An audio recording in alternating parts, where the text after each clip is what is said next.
Okay, Let's great. see. Pa, pa, pa, pa, pa, pa. I always start. I always start the streams when I'm singing. Ah, yes, Yeah, that's a yeah, it's a tradition. tradition to start. Oh, that's the first time I get To start. to hear without before the season. Yeah. So let's see. Let's see. I see people here. Hey, hey, everyone. Hi, hi, hi. What is going on? Okay. What is going on? Hi, hi. We have Dan. Gettable. Hey. Nice shirts. Oh. Cool. How are you, everyone? Pierre is with me. Pierre Hey. Collard. Hi. Thank you, everyone, for joining. Today we have something special. Let me just know. Hi, guys. Let me just know if you can hear me and Pierre. Pierre, say something. Hey, how are you guys? They are penning. Hey, The voice. guys. As the shirt says.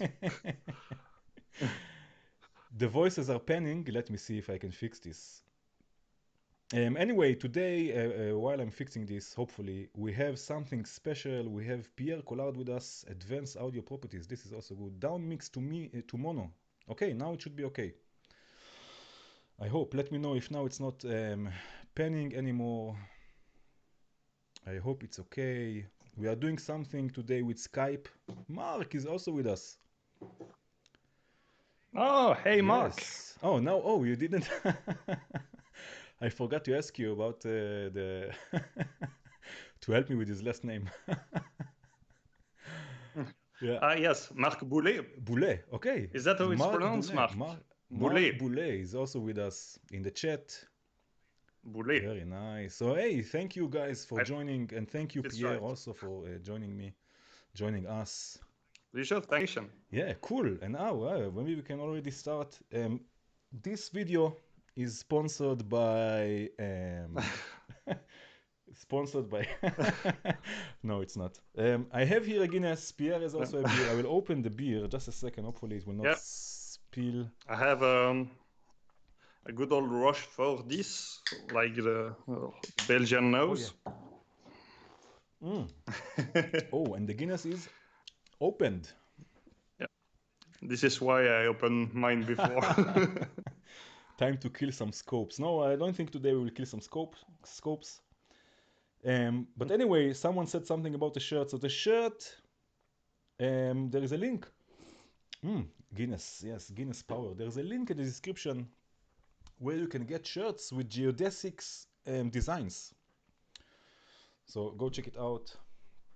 Yeah. Cheers, Pierre. It's a good way to. Cheers, Pierre. Cheers, Cheers, everyone. Yes, cheers, guys. It's a good way to support the Geodesics project and a good way to look incredibly classy. Look at this, amazing. Entropia. Yeah. Yeah. It's perfect also but for also Halloween. there is a. Cheers. There is another one. I think it will be on for sale tomorrow, hopefully. Oh, nice. A new one. And a new no, design. I mean this one. Ah, this one. This one, it must be on sale tomorrow. Turn around. So you have the one face and you have the back. It looks like that. I don't know if you can see it. Cool. So that's the best shirt ever. Guinness is nice. So how are you, Pierre? Cheers, guys. Cheers, everyone. And again, thanks for joining. Martin is also with us. Martin Luders. Fine. Fire Apple Red. Yes. And again, let us know, by the way, just a second, Pierre, let us know in the chat if you want to add something, to ask something. I want them all, I need them all, I get them all, yeah. If you want to ask something, if you want to say something, add something, tell a joke. And also, if the sound is also, if it's okay, this is the first time that I'm using Skype to stream with Skype, so just let me know how it is. Hey, Ben. Okay, and how are you? Oh. Yeah, hi, Ben. Pierre is also, Ben is also with us. Hi, Gallibor. Hi, Norbert. And hi, everyone. Yeah, cool. Okay, so how are you, man? You all right? Yeah. Yeah, everything's fine. Cool. Yes, it's funny Apropos to do the this yeah, chat. it's cool. Thank you, thank you. Mhm. Apropos the shirts, it was really nice meeting you at Yeah, Super Booth because this is where we exchanged definitely. That's yeah, where. yeah. So it was really nice. It was really cool, and I hope I don't know. Are you planning? You said that you are not so sure if you will come next year. So Yes, I'm not so sure. I have something for work that should come that day, but it's not that sure all yet. right. But maybe I will come. And yes, it was just really fun to do that and to meet other Yeah, it was rackheads cool. It was amazing. Yeah. all Yeah. together. Yeah. Yes, actually, that was the best part of the super booth for me to hang out with people that I don't know and I know at the Yeah. same time. So it was Yeah. really interesting, Yeah. really For me, it was great. also weird because people see me in the videos and they hear my voice and they know a bit who I am, but they come to me and I have no idea who they are, because they know who I am a bit, Yes. and I don't. So it was funny. It was interesting meeting people and everything. And I hope, by the way, people in the chat, there is again a meeting at Superbooth next year. It's a long time from now, but still, if you want to join, just ask. And there is a group for this in Facebook, on Facebook. Yes, and I can officially confirm that Omri is existing for real. It's not only on the internet. I met him for real, so he's existing.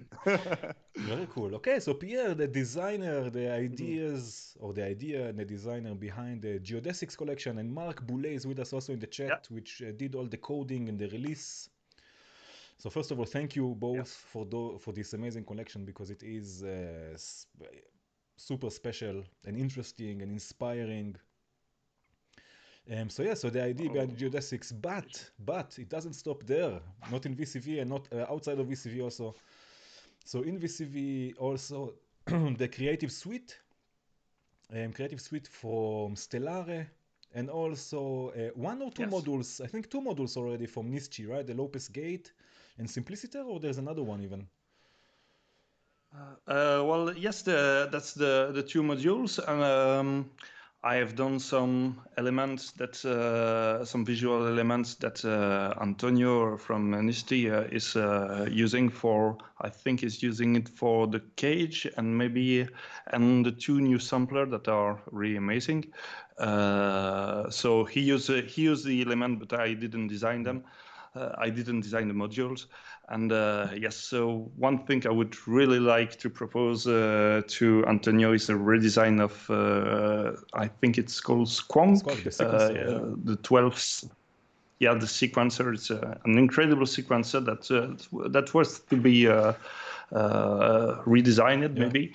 But yes, that's how it worked with Antonio. Actually, I really like what he's doing, but I know a lot of people are kind of scared about it because the design is really kind of A lot intentionally of things crowded. in a small environment. Yeah. But once you get above that, you are entering in the Nisty world that is incredible. So that was the idea with the Simpliciter to make it more maybe a little bit, just a little bit more understandable, but just a little bit, because it's still a weird thing on its own. So more people get interested about it. So yeah, that was the idea. Cool. Yeah. And also the Repelzen collection, the revived Repelzen, which was how was it called before? Applezen, right? Repelzen, yes, that was the name of the developer that who did the collection, and I think he kind of left the VCV world, I guess, before the big jump to 1.0, and well. As a VCV Rack user, I was using his collection a lot, and I first made a kind of custom skin with just changing the SVG, because I was using them a lot and I wanted to push them a little bit more visually. And then I asked in the developer group if there was anyone who was interested to port them with me on V1, because I can't code anything. I can do I cannot do that. So and then we had the chance. I had the chance to work with Ben. Ben de Groot, also known as I don't know if I pronounced it well. Yeah, Upload, I think. But just a second. Sorry. Just a second. Sorry to interrupt you. Is my volume now okay? I took it a tad higher. Just let me know in the chat if it's now better. Yeah, okay. So you worked with Ben with Upload. Yeah, that was and he wanted to start as a developer in the VCV world. He has his own project, and he wanted something to start with. So we went to do that, to do the ports, and we did the part 1 with the more functional modules, and there should be a part 2 with the sequencers. Right, there is also there are 2, and right? Yes, there's actually 3 sequencers. There was one called Dice, sequencer with probability per step. A kind of very weird module. There was nothing written on it, and quite hard to use. So we are still working on the second part. Well, it will happen whenever it will happen, because he has his own collection now. I forgot how it's called, but a lot of modulation sources, random modulation sources. Yes, it's Anomalia, I think. Right. Yes. Yes, he published it under the name of Wicked. Right. And yes, that's. Yeah. Yes, that's a great collection, a great collection of random sources. That's so interesting how someone is. It's really interesting how someone starts as a user, and then all of a sudden starts developing modules. And I think there are 2 more module collections that were added in the last weeks, actually, and maybe on the weekend also, of people that were users and they were releasing their first modules. It's amazing. Yeah, it's really cool. I wish I could also do something like this. Yes. Yeah. I guess you're talking about our friend that we met at Super Booth. Dieter, for example. Yeah, Dieter? for example, Dieter. Yeah, exactly. Yeah. Yes. That's so cool that he starts to developing his own module, and that sounds like. I think there was a lot of requests for something like he did, and that's something that you can do with like putting 5 or 4 modules together. But it's a really simple task that is not possible to do with 1 module, and he's done it. So that's great. That's amazing. That's amazing. And you also did the Prism module that was originally released with a different design, like the Nischi module. And it's the same developer that makes the Amalgamated Harmonics, right?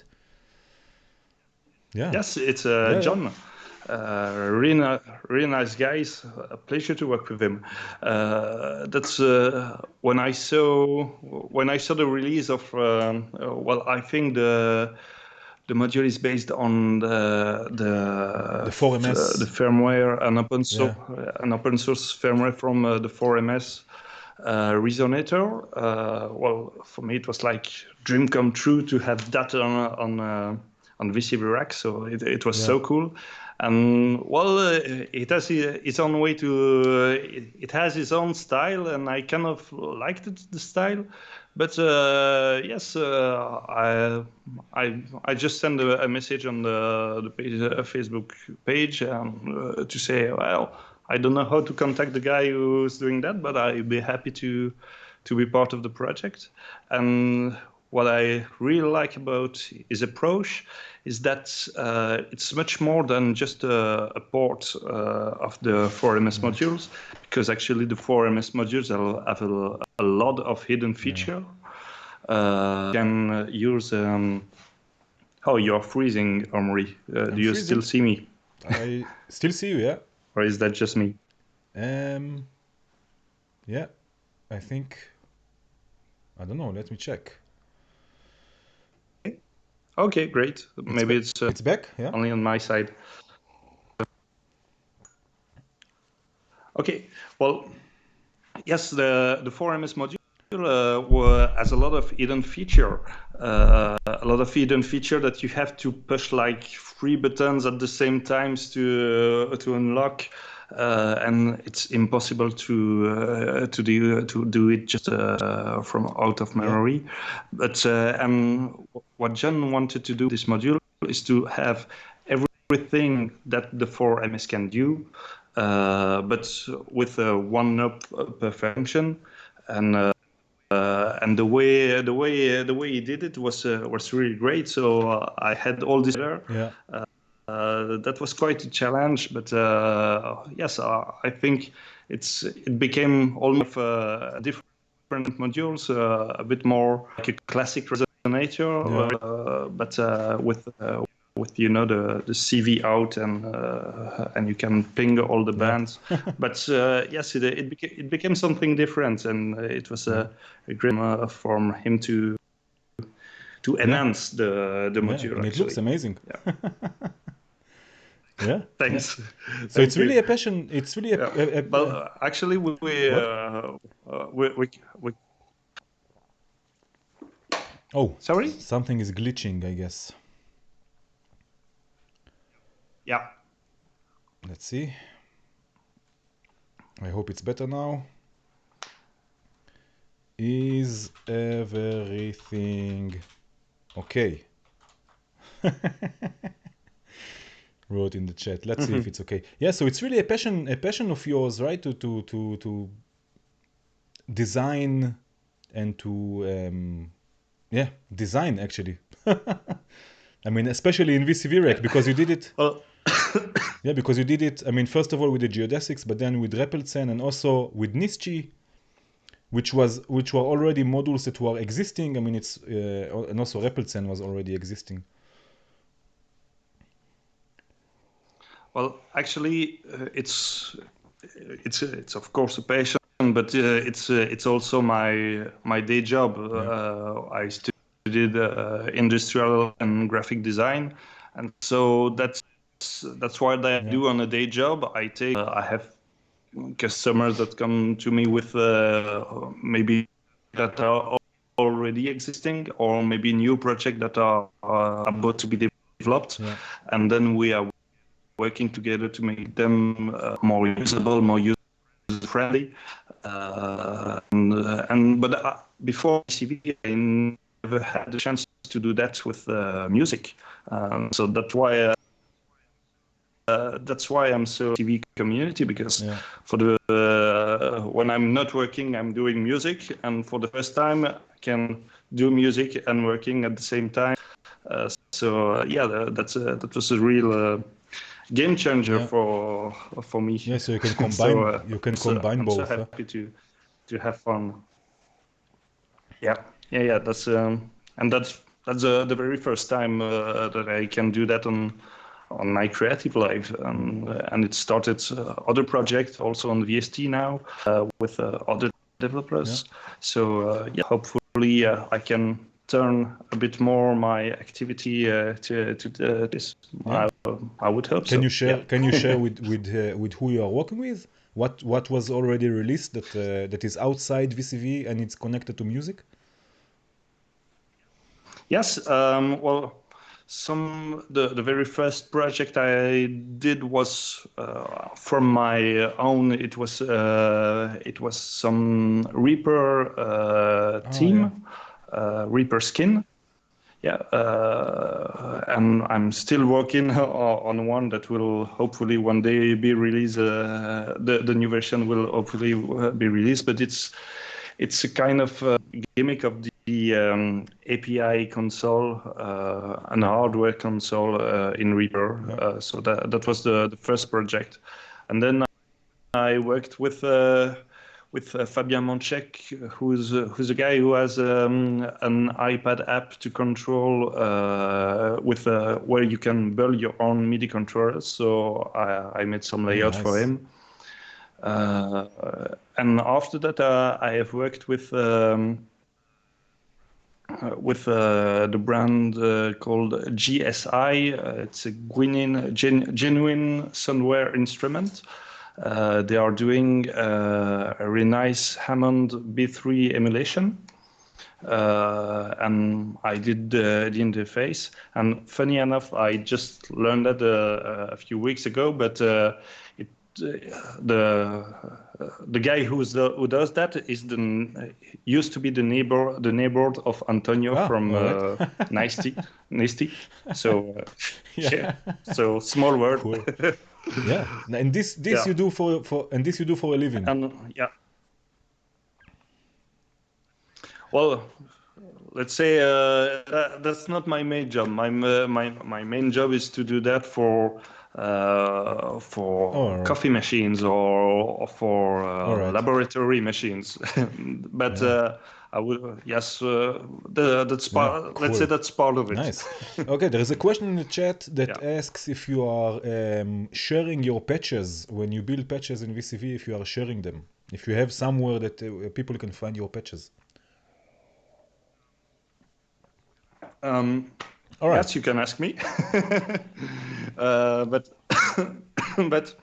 I think I have a patch storage account. So I think I have one. But on the official website that we have built for Geodesics, I think the link is on the description. You have something called download. And here, every patches I have made for the promotional videos are available. That's nice. Yeah. There's another question. Yeah. What? Yeah. But no. Continue, please. Yeah. No. Don't hesitate. Yeah. So there's another question. If you are a musician, someone asks if you're a musician. I know the answer already. But I will let you also answer it. We can start. Yeah, actually, you know what? Let's start actually from your not start. I mean, we are continuing already. But let's a bit about your background. I mean, how did you get into music, all in all, if at all? Because some people, they start with modular just like this, tabula rasa, as one might say, without any connection to music whatsoever. But one can see by the guitars behind you that you have some connection. Yeah. Yes. Well, by the way, I don't know how people does that to start with modular. Sometimes I read article on people who said, yes, I started with the Buchla and I never touched an instrument before. Yeah, I think it's amazing. I think that's the magic. I think that's actually the magic of modular. Never mind if it's Rack or Buchla or whatever. But I think it's the magic that anyone... it's approachable to everyone and anyone who wants to try. You don't need anything, any background whatsoever. You just need to come and experiment, and it's a beautiful thing. Yes, definitely. And most of the time, people who doesn't have a musical background comes with great ideas that others wouldn't have. But yes, well. How to say? I started guitar and playing guitar and bass as a teenager. Also in punk bands. Well, I come from yes, punk, hard rock, and heavy metal, heavy prog. I have a very classic rock background. I'm in a few cover bands here in Brussels. And that's the music I prefer. Actually, I don't really like electronic music. I don't know what I'm doing here, really. I have no idea. I just like putting cables in things. That's the spirit. But actually, on your YouTube account, on your YouTube channel, there are a few videos of you playing bass with another a friend, I guess, and you are performing. Yeah, I saw a Or few is there? already. Yeah. Yeah, yeah, and you are singing. Oh, You are I singing will have to check. covers of songs in French. Yeah, Yes, yes, that's my yeah, Georges exactly. Yeah. Brassens cover band. Yes, yes, that's true. That's true. Yeah. I like a lot of music, but yes, and then I think it was like 15 years ago. I was starting to understand that you can actually Yeah. make music with the computer, and I was starting with some VSTs, some free Yeah. VSTs that there was at the time, and there was the father of a friend who knew that I was doing that, and he said, "Okay, we'll have to take an afternoon together. I have to show you some stuff." And he showed me his man cave, which was a home studio. At that time, I didn't even know that you can record something Yeah. at home, some proper music at home. So it was like, what is that? And there was a Hammond Oh B3, man. an actual Hammond B3, and it took us something. It was a modular system from the 70s from Germany that he had to go. He had to go in East Germany to take it. I don't know. It was Oh they man. took him Yeah, all for the spy cables and because everything. Yeah. he, Recording device. Yeah. yeah, funny story. Yes, I think it was the ancestor of the All right. DIY kits, and so he was an electrical engineer, and he built it himself, and so he took up the big thing and with the big oscillator, and he started to plug in cable and show me, okay, so this is a sine wave. You see this the sine wave, and this is an envelope. You can do Oh that, and I man. was Yeah. like, whoa.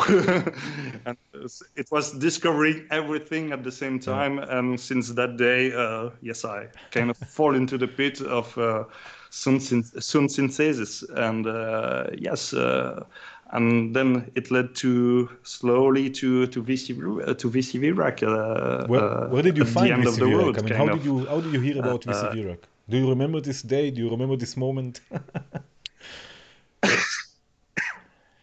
yes, yes. Well, I was already Oh, all into right. soft tube modular. Uh, Traitor. yeah, and well, it was Yeah, before. I'm It was joking. I'm before. joking. Come on. Yeah, yeah. I didn't know. I didn't know. But I was into that when it was released. It was a big news, and I must admit it was kind of a frustration that you can only run one voice before Yeah. pushing your Yeah. computer down. But they did some enhancement since then. But yes, so I was doing some small thing like yes, like. Yeah. 4 modules together because I Yeah. couldn't do very much more. But and uh, and I heard that VCV Rack was released and that looked cool. But when I started to install, first they say it's free, so I was like, this thing is free. Yes. The Is this real? Is this a scam or what? So I was very Yeah. suspicious to have something that awesome to be free. and, and I tried to install it, and it crashed Oh, all right. my graphic card. And it died. So And it died, or what? yeah, unfortunately. No, it's you know the big Ah, old the blue screen. Windows Yeah. crash, like you starting Uh, the good old blue screen, and it was related to the graphic card. And I think I tried it like 3 months later, and it crashed again, and tried it 3 months later, it crashed again. And so I was seeing more and more stuff about VCV Rack, and say, okay, maybe I should just drop them an email uh-huh. to have an answer to my Ah, problem, which I did, and Andrew responded right away. He said, yes, it's a known bug for a computer that has 2 graphic cards. You just have to choose the other one manually, and which I did, and it fixed all the problem. By the way, the bug doesn't exist anymore. It was a bug that was on version All right, so you started with 0.5, I think, 0.5, or yeah? something like that. I started, yeah. Yeah. Yeah. I started When did you start at it? 0.3. It was it was. I will never forget this date. It was September 2017. And I remember Nice. there was a special feature back then. It was called lights off. So you would click the button, the lights off button, and the Okay. screen would go black. But all you would see is just the CV inputs and outputs blinking. Like the modulation and like the audio going here and going there. Wow, it was amazing. I wish it would come back. It was a That's really awesome. nice feature. Yeah. Yes. Yeah. Please, Andrew. Please, Andrew. Yeah. This is why we are doing modular music to have our instrument to looks like a Christmas Yeah. tree. Yeah. So please bring it Yes, it back. was amazing. I wish, man. It was, you just click a button and everything, it goes black and you just sit there, you listen to the sounds and you look at the screen and that's all you need for a whole evening, that's it. Yeah, amazing. So you started right away Awesome. using VCV Rack Oh, like on a daily basis, or you let's say you fell in love with it, or it took you some time. Yeah. yes, kind of. Yes, kind of. I don't remember the very start of it, but yeah, I quickly felt comfortable with it. Except from at that time there wasn't Yeah. Bridge before, so and Bridge came quite quickly after I started to using it. And once Bridge was here, Yeah. it was great to use. Yes, and then I started to spend a huge lot of time on VCV Rack as Yeah. as a lot of user. Um, Yeah. yeah, so yeah, that's how it came. And as I was starting to spend a lot of time, I started to have idea to thinking how it would be fun to do this and this. I think the big jump for me was to use for the first time the mutable instruments. Because that was completely new for me. Sorry, and actually before VCV Rack, well, I was still in this idea, that kind of Moog and Doppler idea that every module should be the most Yeah. basic building brick, and then from that you build something something crazy. And with mutable instruments, it's different. All the building bricks are instrument Yeah. on themselves, and there is the probability feature. Doing music with probability. I know some people in Ableton Live are using that for a very long time. But for me, actually, VCV Rack was the first time I was introduced to probability in music. And well, you can see in Geodesics that I really like that kind of thing. And yes, the being able to use probability in music was the real thing that Yeah. made me turn to VCV Rack and made it my Yeah. main instrument, if I can say. You mean to lose control and to give something else the control to choose for you? Yes, and also everything in between. You have complete random and you have complete Yeah. Yeah. established order. Sounds familiar. Yeah, but yeah, the most interesting things to me are everything that is in between. And I like to write to carefully write a sequence. Sometimes I write it on the guitar because Yeah. I feel more comfortable there, and then I transpose it to VCV Rack. And I like to say to VCV Rack, okay, this is the sequence I want you to play, but this note, Yeah. I Yeah. want you to choose it. And so it's like having I don't know. It's like having like a having conversation. Yeah. yes. It's like you are teaching something, and you are telling to the student, okay, here you can improvise on this one, and and at one point VCV Rack came with more some ideas that were more interesting than mine. Yes, so that was a then you know you good hit thing. jackpot. Yeah. All right, Yeah. nice. So how long did it? Yeah. How long did it take you Yes. to think about? Okay, I used VCV Rack. I used the modules. I want something of my own. I have an idea because I will never forget. You know this post that you posted in the developers group with the amazing pictures. You know, I just saw the pictures, the designs you made, and my mind was like, oh man, this is nice. Oh, I want to use this. Oh, I want to use this. Oh, please, someone help him. You know. How long? And then Mark is also in the chat. Yeah, legendary post, exactly. You know, just Yeah. it was, yeah, it was an amazing moment. You know, serendipity, crazy. You know, but how long did it take you? You know, with which module you started in the geodesics? I mean, and how long did it take you to say, okay, I have an idea and I want it, and it's not existing, and I want it in VCV Rack that I can use and share with others also? Well, I think it was at one point I understood that I could go into the graphic files of the existing module, and I could modify them, and I was happy because this is the thing I am able to do. I'm not able to code anything, but I'm able to mess with visual files. And when I did that, the first thing I wanted to do is, of course, to add the mutable instrument logo on the audible instrument collection. And so I think I just posted like, hey, is that okay if I do that?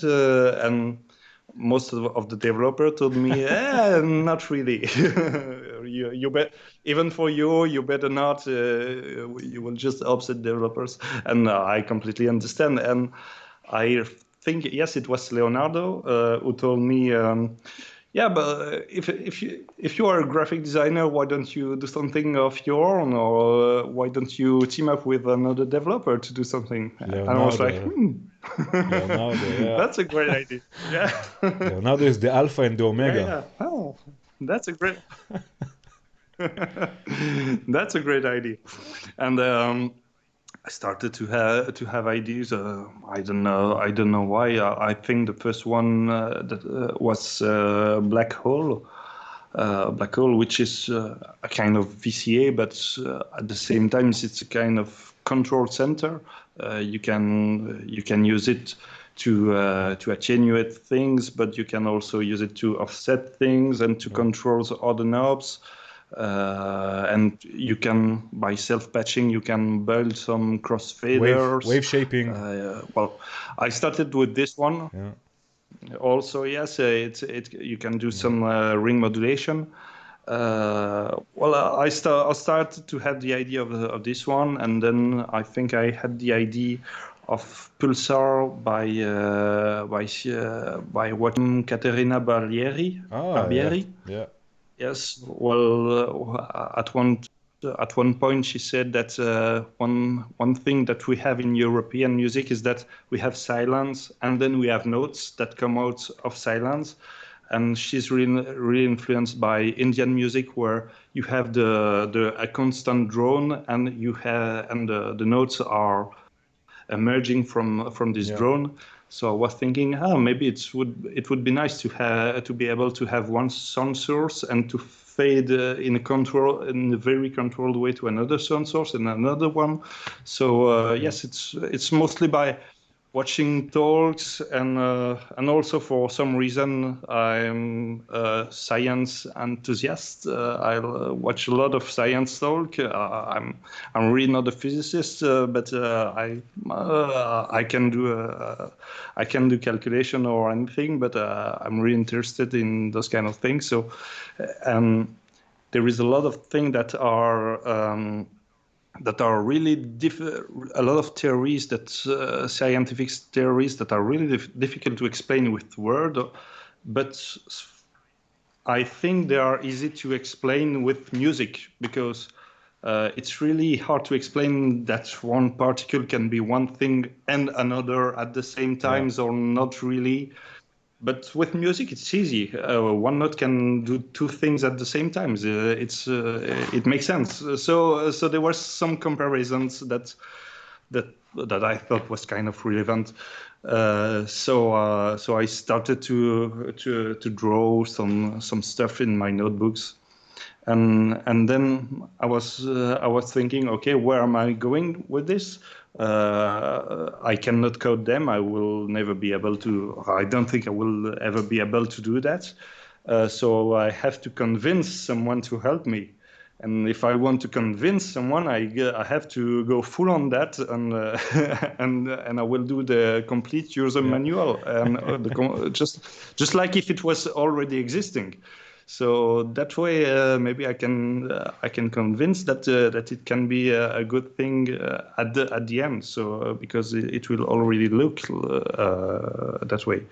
And then I first contacted Andrew with my user manual of Geodesics. He told me, that it's interesting, and he can introduce me into the plugin developer Facebook that's group. great. I didn't know this. Yeah. Yeah, and so he accepted me inside, and he recommended me to post here, and that's what I did. And I had a message. I think the first message was from. Sorry, I forgot the name. The graphic designer who are working with Marc Boulé who's doing the dark Vader skin of the impromptu modular. Xavier? Yes. Xavier, exactly. Yeah. Xavier. He first contacted me, and he told me, maybe you should contact Mark about that. But we were still discussing, and then Mark contacted me. He said, that's interesting. And Mark is actually teaching physics, and maybe he will correct me if I'm wrong. Mostly electricity and magnetic waves. So it was perfectly on totally, the subject. Yeah. Crazy! Wow, that's amazing. Wow. I don't know. Yeah. but I don't know if I'm correct. Mark is in the chat. He can comment. Confirm or Mark, yeah. Okay, and yes, we started to discussing, but I also had a message from how I forgot the names. I also have a message from Martin Luders. Martin Luders, also in the chat with us. Yeah, who contacted me for that, and also I think the submarines module is the Facebook name is Carbonic Acid. I think yes. So they offer me the help. They help, and so it was very heartwarming to have such a warm welcome for this project. Great. By the way, Carbonic Acid, by the way, made my modular fungi blanks. He helped me with this. Yes. So it was also an amazing experience. You know how helpful everybody is. You know. Yeah. Mm-hmm, yes. It's sometimes fun to imagine what would be the geodesics with in another dimension with Martin or with maybe it exists. Maybe acid. Somewhere in another, like you say, in another dimension. Maybe there's more geodesics somewhere. I don't know, but it wouldn't look like that, because Mark has also a say in this. Is a very kind of down to earth thinking. So sometimes I just come up with idea. Oh, we should do that. It's fun, and it's like, yeah, but is this really relevant? The results already 1,000 modules. Do we really need that? And I'm like, oh, okay, you're right. We should. And then it's always productive. So it's really cool to have this this working relation. Yeah, and so yeah, we started with Mark, and I think in the post I was saying, okay, we can talk about money because it's I guess it's a lot of work, and we can talk about exchanging competence. I can do some graphic work for you, and Mark told me, well, let's do it for free and let's see where it goes. That's amazing. That's crazy. I was like, okay, well, if we do it like that, then Geodesics have to be free and have to be released for free. That's for sure, and that's what we did, and that's how it came. Yeah, that's amazing. That's a yeah. That's a beautiful story. So you started with pulsars and black holes. Yeah, that was the first one. And when did you say, okay, I have this now, I have black holes, I have ions? When did you say I want more? Because there was another round of modules with Taurus and with Fate, and Entropia, of course. Yeah. Arturia, yes. We had a lot of fun. I had a lot of fun working with Mark.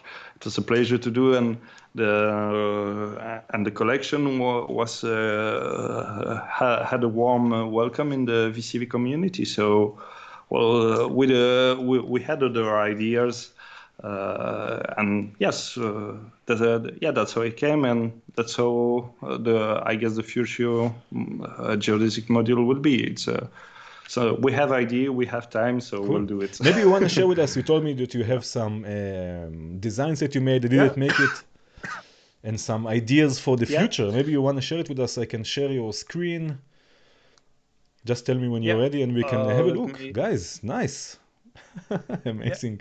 Okay, well, we can go Armory right now, and here you should see a lot of all right, little thing. Yeah, do you so. Are you seeing? Let us know in the chat if you can see Pierre's screen. We are going to see some interesting things here.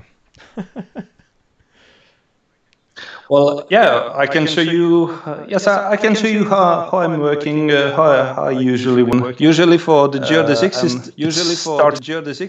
it's in a notebook. Oh, man, that's nice. It's like every good psychopath, I keep all my notebooks.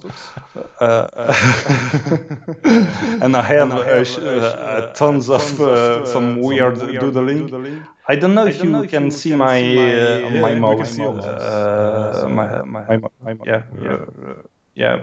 My pointers.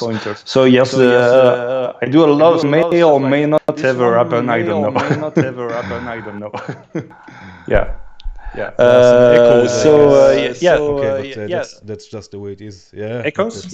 Echoes. Yeah. Wait. Let me. Maybe that's a feedback with my headphones. I will put it down. Okay.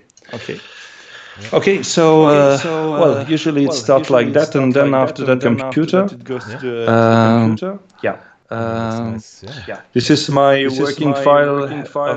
Geodesics. Here is usually the finalized version, and then it goes here for the pixel perfect, and then it goes here for the dark skin. And the dark skin of Geodesics, actually the gradient, the black is printed on the gradient. Maybe I can show you on the gradient. Maybe I can show you. This is here. Yeah, that's how it works.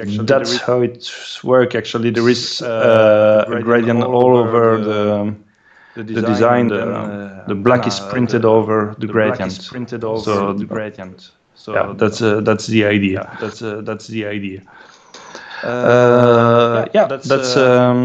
That's where I work. here, well, as you know, the user manual are always a huge load of work. So that's where I design every pieces for the user manual. So yeah, that's here you have everything. Here you had that is what is happening in energy. Yeah. Wow, that's yeah, that's from the manual, yeah. Yeah. And so everything in the manual is designed here, and yes, that's the part. And then there is the work in progress, or we can go through a lot of things that will maybe happen or will probably never happen. It could be fun to see that. So yeah. Yes. More field. Who said it? Someone said it in chat. In the chat, it's a field crops. Crops or field crops. How is it called? Yes, crop cycle. Ah, yeah, crop cycles. Yeah. Yes. Ooh, someone wants cosmic time. Oi, oi, oi. Yes, that's something that will probably never happen because because it comes with a better idea than us, then we kill it because there's no reason to exist. And that's what happened with stage. Actually, this one is inspired by the Big Bang Theory and how there was one part that was really fast and exploding and growing really fast for a few microseconds, and then it was growing slowly, and then from the last 5 billion years it is going faster and faster. And some people think that it will crash down to zero, and some people think that it will continue to expand to infinity. But so that's the theory right now, and it made me think of it looks like a 4-stage envelope, with the attack, the decay. So maybe we can do something about that. And so I started to do that, and then from mutable instruments came in VCV, and it was doing the story behind it wasn't the same, of course, but what it was doing, they does it better than we do. So there is no sense to have that. I mean, there is already a lot of modules. So that was all the experiment for this one. So cool. Really. Yeah. Sometimes it's just some fun stuff. So yeah, that was some experiment also for brains. Was there, for example, like a different name for a module that you had to change it, or you wanted to change it later? Like brains was not called brains at the beginning; it was called something different, or you had the names already from the beginning, and it stayed like this also.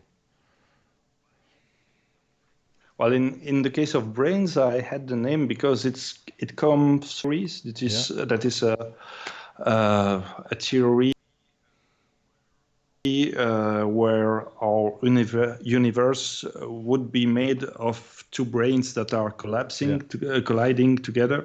Well, this is this is a serious theory, but not shared by everyone. So, but I was just thinking that it was inspiring to do this thing that are vibrating and colliding. So in the case of brain, yes, it was here from the beginning. Mark says in the chat that Fate was initially called Faith. All right, yeah. Yes, Faith. Very 80s. Yes, so it was the hand of God, the faith. But yes, it might have been too controversial. I don't know. Well, yes, that's true. Yeah. And so this one is quite funny. Maybe it will. Maybe this one will exist. It's a logic module and arithmetic modules. But I saw that the Stumler collection, is that how it's called? The blue collection. Yeah, the Stormler. Stormler, sorry. Yeah. Has done pretty similar design. So that's a kind of overlapping of ideas. So I don't know if we'll keep this design because he will see. Yeah, I think it's a new sample and hold module or something like this. I didn't have the chance still to check it out. Yes, it's a switch. It's a switch, a kind of pyramid of switch. Really nice modules. Yeah, this one, you know it, but this one was called Splits. I don't know why. Cool. Yeah. Before connectors. Yes, this one might happen one day. It's a clock based on eclipse, and it would be like a solar system, and each time that there is an eclipse, then you would have a gate out. It might happen one day. I don't know. So there is a lot of doodling, and here you see a weird ancestor of energy. Yes. I have to say something about energy. Just a second. I have to stop here and say something about energy. Okay. And I'm sorry, Pierre. I mean, it's more about Mark actually, because he did the coding. And if you know, if people also in the chat, and also Pierre, if you know Mark, of course. But he has also the Impromptu Modular collection, which has a few of the most deep and impressive sequencers in VCV. And now, of course, he also coded the Mixmaster with Steve Baker, which is also in the chat. But Energy, it's his first, and correct me if I'm wrong, Mark, in the chat, it's his first sound producing module. I mean, purposely sound producing, not like a sequencer in audio rate, but it's his first sound producing audio. It's a module. It's a oscillator. What's wrong with my words all of a sudden? It's an and it sounds so good. I mean, Energy it has an amazing sound. And it's a beautiful module, and it's amazing that it's his first oscillator or his first module that's producing sound, and it's beautiful. So thank you for this, Mark and Pierre, of course. It's a beautiful oscillator. It's amazing. Yeah. Okay. Wait a minute. Okay, in the chat, I see now that Mark says that it has 2 FM operator cores inside, which now I understand why I'm so attracted to it. Yes. 2, not 1 FM operator, 2 FM operators core. I mean, okay, amazing.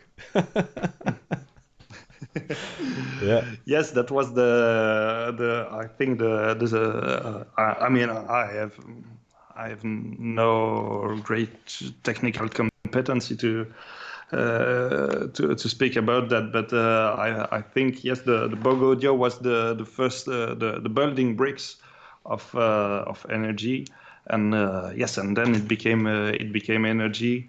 I think Mark kept the sine wave and the FM the feedback modulation, and then with some internal magic, amazing.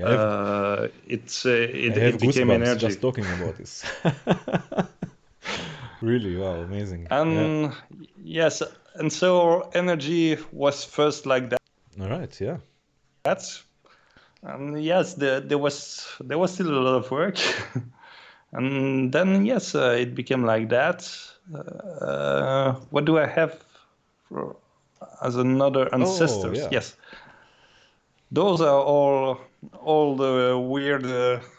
It's like in Alien 4 when you see all the weird creature before going to the alien.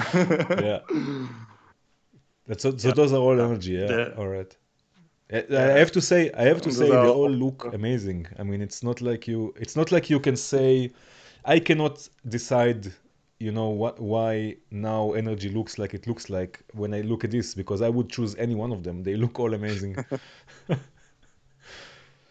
well, I wouldn't All say right, yeah, but you're that. the professional, But I'm just the user. and then it's to look like that. There was not still the Yeah, twirl, and then if we go to the final one, yeah. And actually, energy is based on the Einstein equation. I don't know how it's supposed to be said in English, E like E equals MC equal squared, yeah. mc Yeah, squared. So you have the E, you have the M, you have the yeah, C, and the M is one yeah, sine wave. The C is another sine wave. So with ring modulation is actually yeah, multiplication. It's multiplying yeah, electric signal together. So you have the C that multiplies by itself, so it's yeah, becomes C square, and C square gets multiplied by M, and yeah, it becomes E. So that's the strange shape of energy, the strange wave shape of energy. It's because it's one signal multiply one sine wave multiplied by itself and then multiplied by another yeah. one. So that's how That's it crazy. happened. Wow, that's amazing. And yeah, That's amazing. yeah. And well, what do we have? Well, we have this. I already show you this. It's still a work in project. So this is the Ah, future yeah. of faith. I won't say too much about that because it's still Yeah. really a work in project. But Fate is hopefully about to get a little bit simpler and both hopefully a little bit powerful. But yeah, maybe with the established order and Ex Machina, we went a little bit too complicated. Or we overcomplicated things, I think, All right. with that. Yeah. But yes, so that might be the future of Faith. And then there is those two guys. I won't say too much about them. Ooh, we are getting a But sneak those two peek here. guys, yeah, hopefully they Oh, are next on sweet. the list. Yeah, yeah, because well, the idea you well we always say that hopefully one in a brighter future we would go for hardware modules, hardware port Oh, of yeah, it's really. VCV Rack Yeah. of Geodesics, and well, I cannot say that it will happen, but it's starting to looks like it That's could amazing. happen, Yeah, that's if crazy. I can say. And yeah, that would be great. So our agenda is to make in the future a commercial module to support the development of A commercial module in hardware VCV, you projects. mean? So Yeah. Yeah. in VCV Rack, yes, a geodesic commercial module. So that's Yeah. what you have sold. But yeah, we will and there will be updates on the free ones, and they will there should be other free ones. So it doesn't mean that we are stopping to do the free ones. But yeah, the idea is to go for a commercial pack, maybe to finance the wannabe That's development amazing. of This will be so cool to hardware have project. hardware But geodesics. It's the design, the idea yes, behind I it, would love the functionalities. It will be amazing, really. Yeah. that. But yes, well, since Super Booth and other meetup, I'm trying to learn more and more about hardware, and I'm learning that Yeah, it's for sure. really Yeah. difficult, but exciting at the same time. So yeah, it would be great to happen one day. But right now everything is hypothetic. Yeah. Definitely. Okay, cool. Yeah. So yeah, that's what I that's my working file in Geodesics. Some doodling that will happen or never happen. That's how I work. Yeah. Sometimes I have an idea like a variation of brain. That would be great to have a quantizer, but then it became too complicated, and then I left it out. Maybe I come back to that in a few months. I don't know. But Geodesics is it's something that we do for fun. So there is no real agenda. So how long the project will last, I don't know. Yeah, but it took it took a always really big part in the VCV community, the Geodesics collection. It's a main collection with users.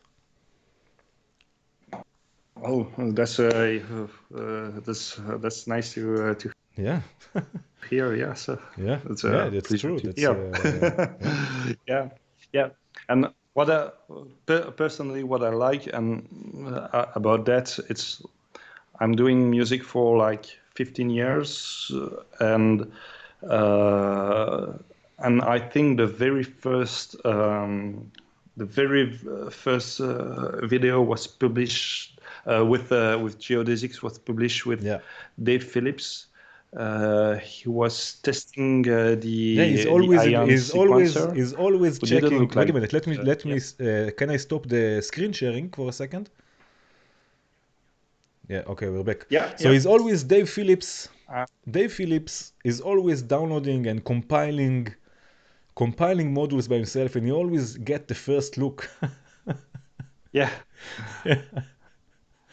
Wait, I'm trying to go back in Skype. Yeah. Okay. All right. Yeah. Yeah. So he tried the Ions sequencer. Yeah. Yes. And what he did with that that we wouldn't with it. So the very first video was already something that, oh wait, he used it like that, but that's awesome. We never thought about it. And hearing the music made by more talented people than you with something that you made, that's something I felt that I actually never felt in 15 years of music. So that was really heartwarming to. And it always is when you see a user to publish a video with something where you use faith in a way that I would never think of use it. And the video on Taurus that you did, Taurus for me was like the only functional modules, the thing that you need in the rack, and it's your everyday multiplier, it's your everyday mixer when you don't need complicated mix. That's how it was thought at first. But and the video you did, when you use two ions to make like 7 different sequences and make a switch out of it, I was like, man, that's so good to see some more talented people than me using that. That's really pleasing. I love Taurus. Yeah. Sorry. Yeah, it was the last. Actually, I think it was the last one I really got into since the second collection, since the second time you released a few models. Yeah. But it's an amazing one. For me, you know, every time I see a module, for me I'm always trying how I can get a sequence out of it, because I love sequences, and I find sequences really inspiring. So I always try to get a sequence out of something. So Taurus was directly, this is the first thing I did, oh wait a minute, I can combine a few sequences and send them in all sorts of direction. That's a nice idea. Yeah. And yes, And yeah, so yeah, that's the Geodesics project, and working with Mark is it's always a pleasure. Exchanging ideas with him, it's always a pleasure. Sometimes we just send we are just talking on Messenger. Hey, have you seen this physical theory? Don't you think there would be a module to do out of it? And and we're like, yeah, that's interesting. We should dig it. We should dig deeper.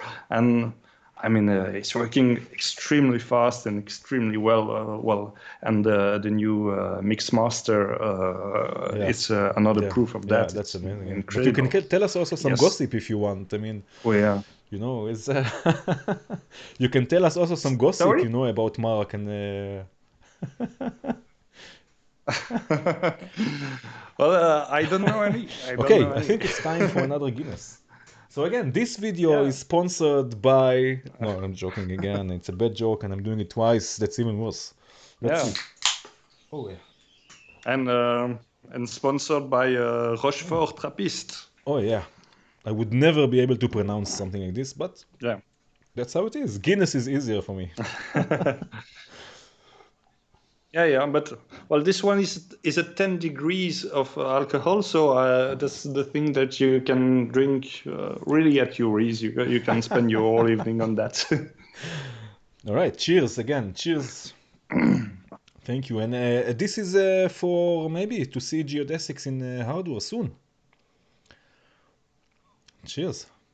Oh, no, I wish. not. I wish Definitely it would be not. soon. I don't know. Yeah. One can dream. It will be all about passions. If it ever happens, we will have to be patient. For sure. Yeah. But there will be a lot of other funky things that will happen before that in the geodesic really. collection. So yes, if you want, we can go through the Stella Raye working share the screen again. Yeah. Okay, great. Yeah. Yeah. Oh yes. Wait. Yeah, the Stellare suite, the creative suite. Yes, I've worked on this one with Sander and Enzo. They are known to have bought the Turing machine in VCV Rack, and they wanted to do a commercial plugin. So here I'm just doing the graphic design work, and all the concepts come from Sander and Enzo. They're really great to work with. They have really great ideas. Looked in the end, and that was the very first. Sorry. Yeah.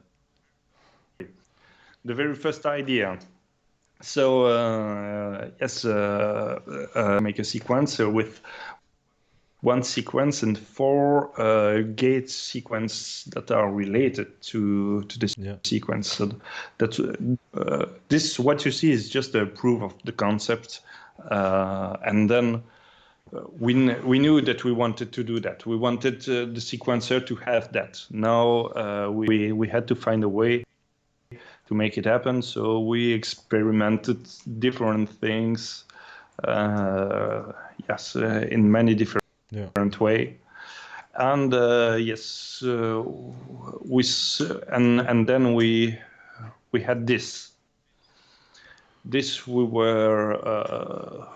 started to be happy with that, with the 4 gate out and the CV out in the center, and the 4 gates that goes on the full screen.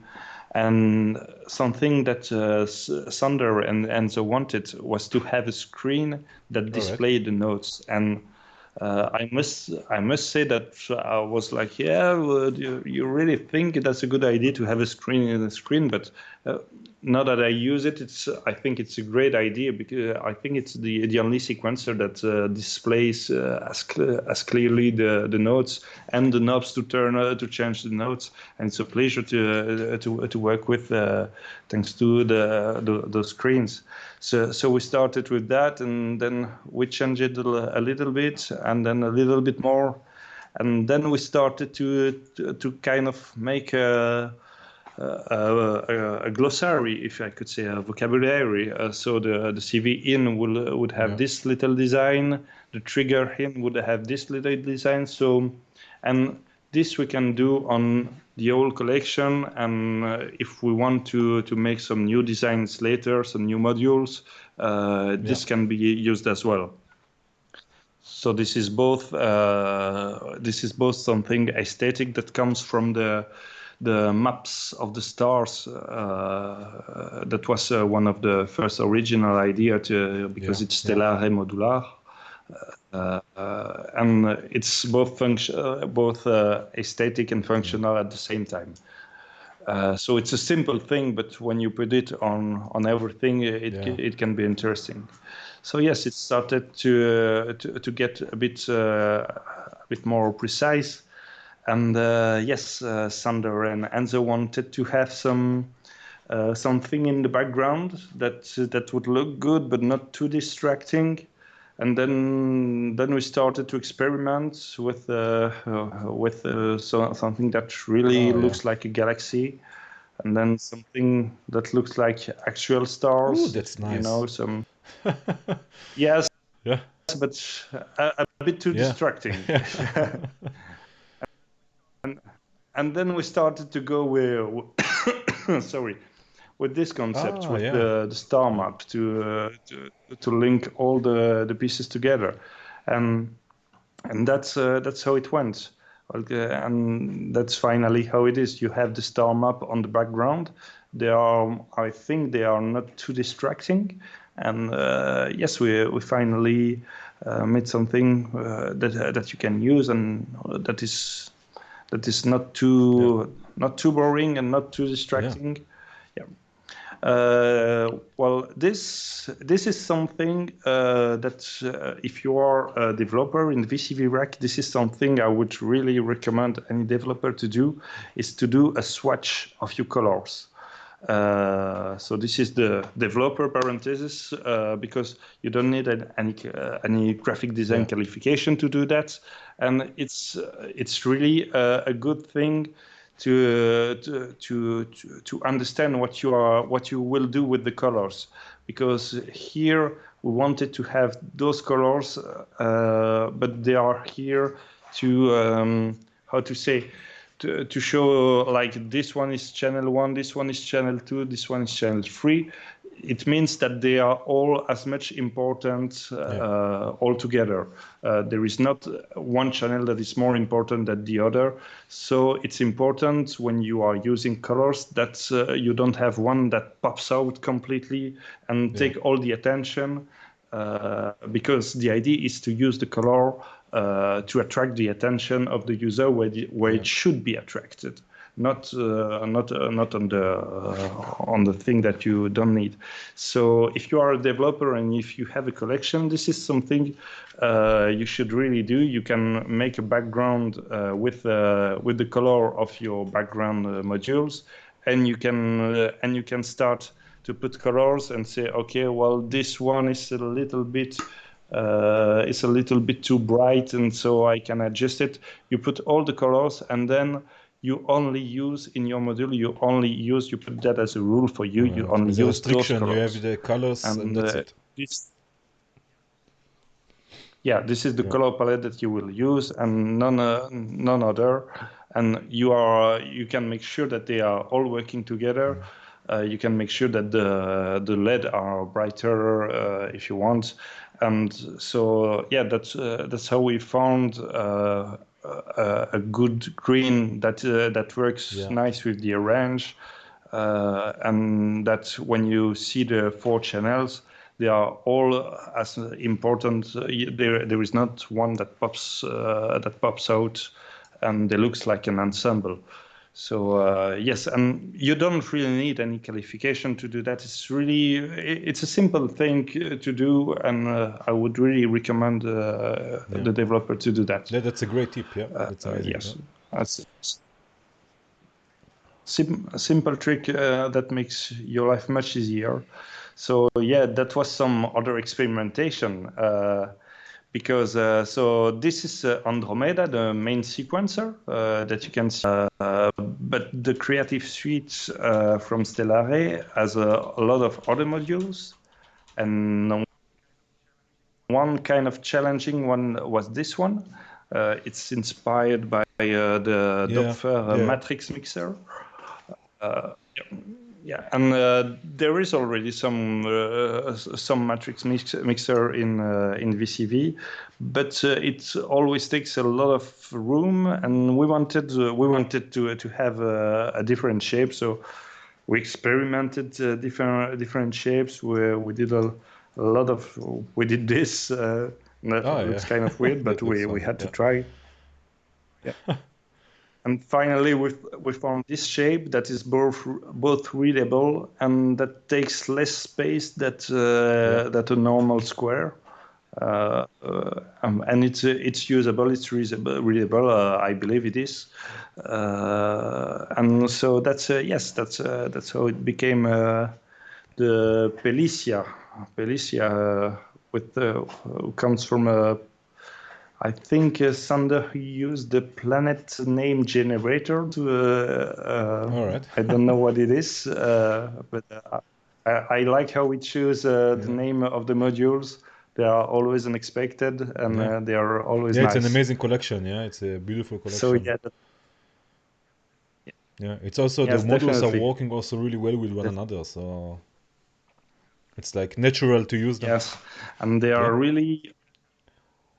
Yeah, and they're really oriented to play live. There is no hidden feature. Everything is under your hands. So it's they are a pleasure to perform. They have done a great job on this collection. So yes, that was really cool to be part of this project. That's really nice. And then, well. If you want me to go faster, no, that's perfect. No, that's perfectly okay. It's really interesting also. That's really interesting also to see how things develop, because usually the users, they see, okay, this is the end result, and they don't know the struggles that were. It's the same also with music, You hear the final result, but you don't know the struggles that brought you there, and the ideas and the road, And sometimes it's really interesting to see that. That it's a progress. It's not like one day you wake up and hey, here's the design and that's it. Yes, it is. It takes time, but yeah, it's the more you do it, the easier it is. The first one is it's really hard because you have to find your own way to work. And I mean, this is just my way to work. There is a lot of other way, but I think yes, I hope showing that can be useful to others because it's not that complicated at the end. It's just trying a lot of things before reaching reaching what you want. So this one, some might recognize the Repelzen collection yes, that's a collection that I really fell in love with. Those two sequencers are just incredible. There is bunk pattern, there is merge with a very mysterious function. And here you have 4 different sequencer with 4 different clock for each. You can change the mode, the playing mode for each one. You can change the probability to jump to the next step or to go backward. It's an incredible sequencer. And then you have the dice sequencer that is really mysterious. And you said, you mentioned before that there's a chance that they will come in the future, right? that they will be added to the collection in the future. Yeah. Yes. Hopefully they will, but like any project that are made out of passion, well, you have a lot of other things to do as well in your life, and so it's a question of priority. Yeah, hopefully it should happen, but there is no deadline, there is no agenda. Yeah. We are the Yeah. it will come when it will come. Yeah. That's how it is. So the first thing I did was to make a custom skin that I shared at the time with a few people. For instance, so this is the what is now known as the Rewind in the new collection Repelzen, and it was called the Airwind. And yeah, I first did this modification. So I didn't change any position because I don't know how to do that. So I cannot code anything. I can just mess with the graphic elements. So that's what I did. I tried to do my best with what I had. Yes, and I send those pictures in the developers group, and I say, hey, is some to push it to the next level. And Ben de Groot, we discussed with Ben de Groot, and we went together for the Repelzen collection. So that is now this one. Yeah.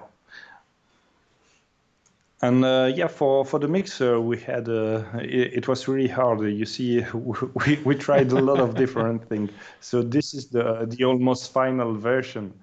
But yes, before it was like that, and before it was like that, and then like that. It's really hard because it's extremely packed of feature. There is a lot of feature in this mixer in a few HPs. So yes, it was a really hard one. And what we did with this one, we wanted to have the connection with the send and return, the send very close to the knobs, to really feel like you can do an alternate mix, because most of the time we are using send output for reverb or delay, but you can use it for an alternate mix, and if you are playing live, you can have your headphones on one of the send and make your own mix before the people can hear it on the master. So an interface that really makes that easy. So you plugged here your headphones if you want, and you make your alternate mix. You can do that on any mixer, but sometimes it's not that obvious. So yes, this is the working file, and you see there is here a layer called Mystery.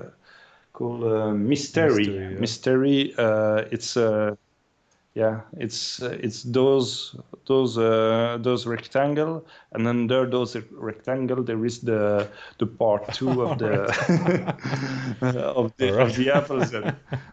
But I can show it. I cannot show it now because it's really work in progress, and if you see it finished.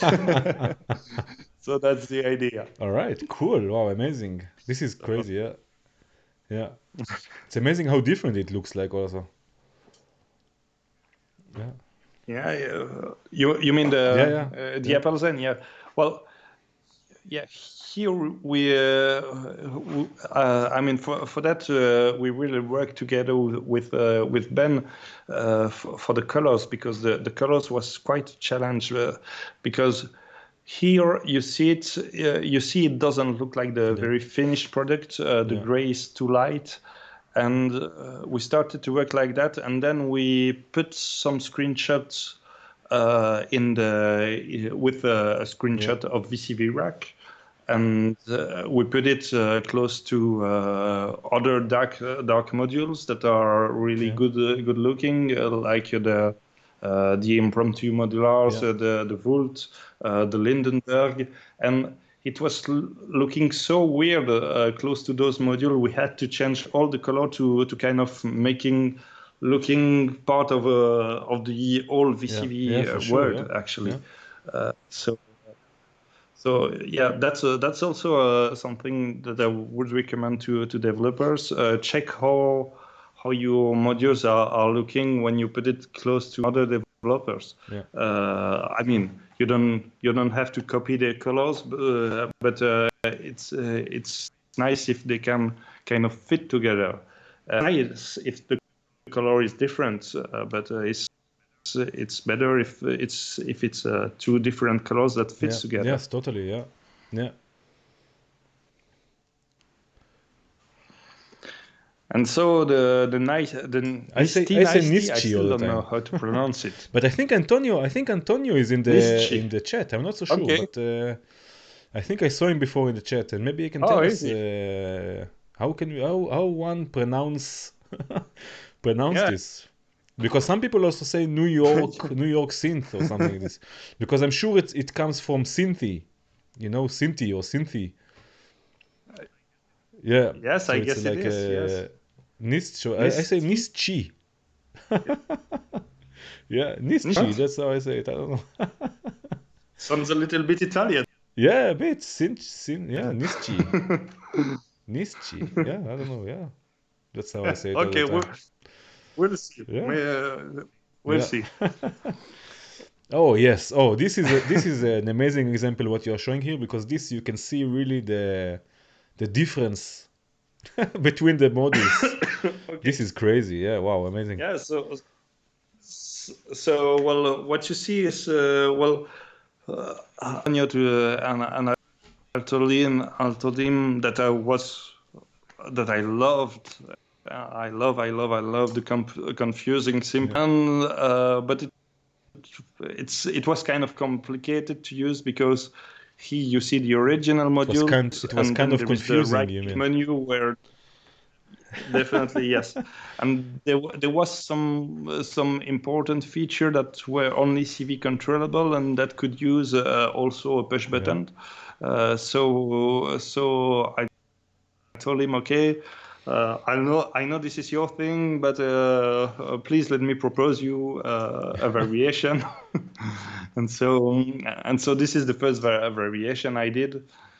And yes, he was into it, but he told me that he had a lot of requests for having a larger screen, so the screen should be larger. So I started to change it like that, and then with the larger screen. And well, you see, most of the time when I'm working, I'm using the standard VCV Rack component, because the first thing that you need to do is that to make the things happen and to make everything at the right place. And after that, it's nice to focus on how it should look. But the most important is how it is the position of the things. And after that, we'll see how it looks. And then once again I did this. So this is the nicety swatch, the palette, and with those colors. So those are the LEDs, and those are the paintings, and those three are the LEDs. So they pops out more than the painting. And with that, I started to do this version that is almost finished, and the poly LPG. Yeah, the Lopez Gate is amazing. Wow. Yeah, but it was already existing before, and it was that's the thing, with designs, that I didn't even notice the Lopez Gate before. But now it got a new design, and it just, okay, wait a minute, what's going on here? I want to use it, and it's an amazing Lopez Gate, really. It sounds beautiful, Yeah, I love it. I love it too. Right now, my favorite blip machine is the gate sequencer from GW modules. The new one, the poly yes, the yeah, polyrhythmic gate sequencer. yeah, the clock dividers sequencer. Wow, it's a beauty. He's also with us. Exactly, Jeremy is also with us in incredible the module. chat.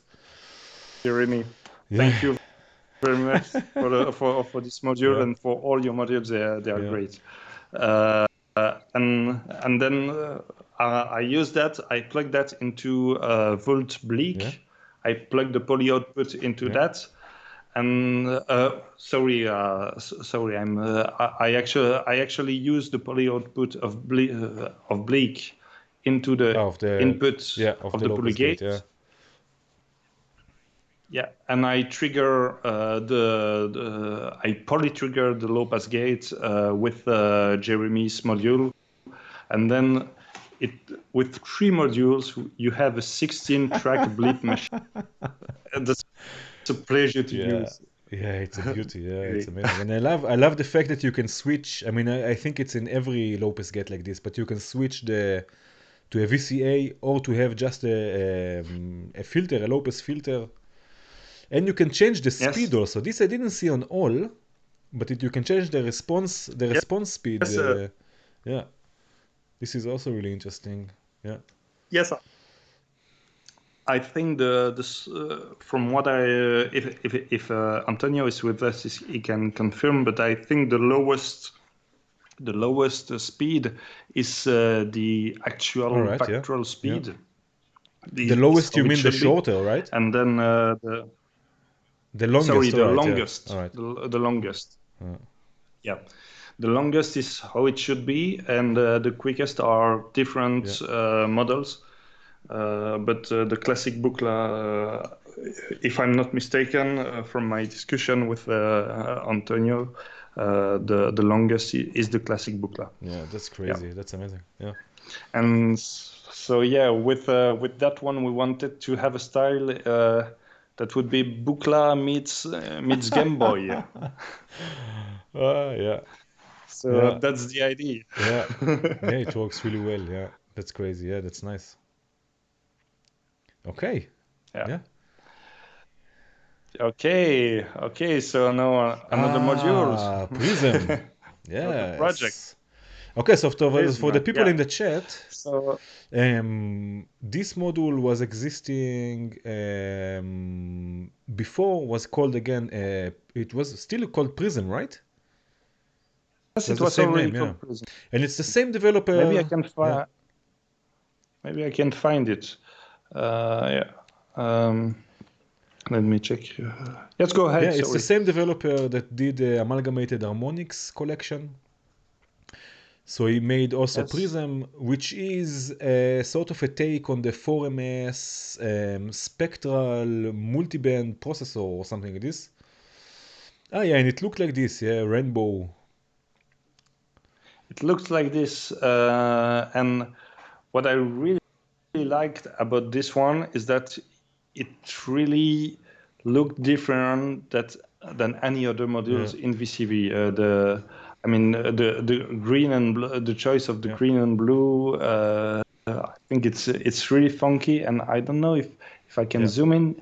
Yeah, I really liked it. The way John show the input and outputs around the jacks, and the poly outputs and poly inputs with 2 lines. It was just really smart. And so in the new version that we did, we wanted to keep the green and to keep the way it is displayed for the input and output, because the idea was not to change it completely, but it has changed almost completely, but the idea was to keep like if it was the son of the other one, the same family. So and you see once again, I think I do it for every project, and it makes your life much easier do that and to restrict to that.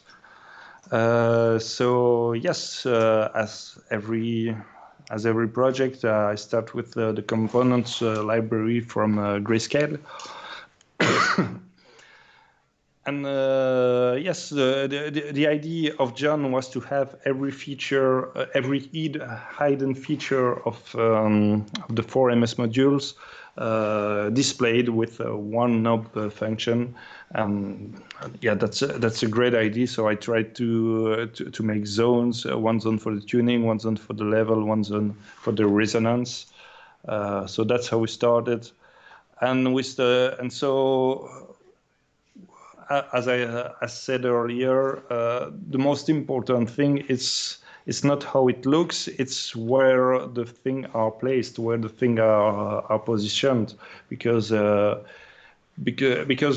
you try to make it good looking, most of the time, I mean, for me, I cannot. I failed when I try to make it good looking. I first try to make it usable. And then hopefully later it will become good looking, but it's the second step. It should be usable first. It sounds like he gave you a free hand, you know, to just to redesign everything. Oh, was it like this or?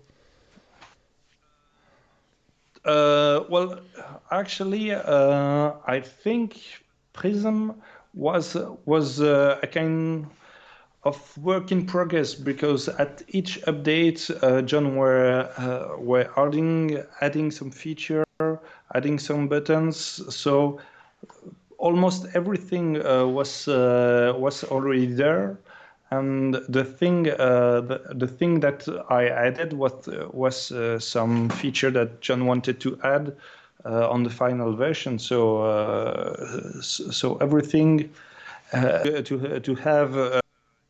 Yes, the envelope, all the controls. Yeah. So yes, my job in this one was to have all the controls and to make it work together. And so yes, this is where we stopped, and then we go to the stylish part.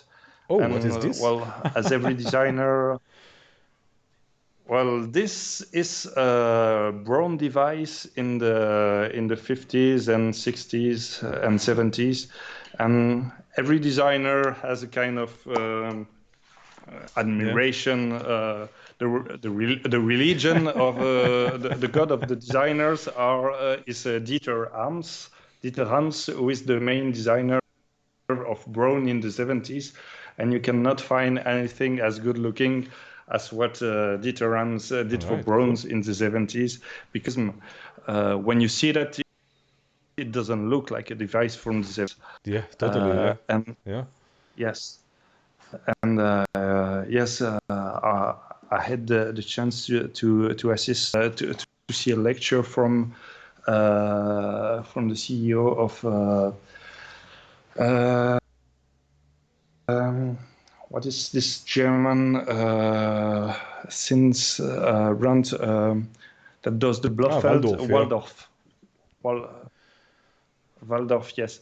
And they are using design from Braun as an inspiration. And if you see their recent, since the Quantum or the Stretchfeld and the Rocket, you have a lot of things that looks like that, and this is both beautiful and easy to read. Totally. And actually, it is beautiful because it's easy to read, and that's the kind of holy grail for all designer. So yes, the idea was to use this kind of philosophy as a kind of homage. Well, this is much more crowded, I admit. But we had a few more buttons than a hi-fi system. That's for sure. Yeah.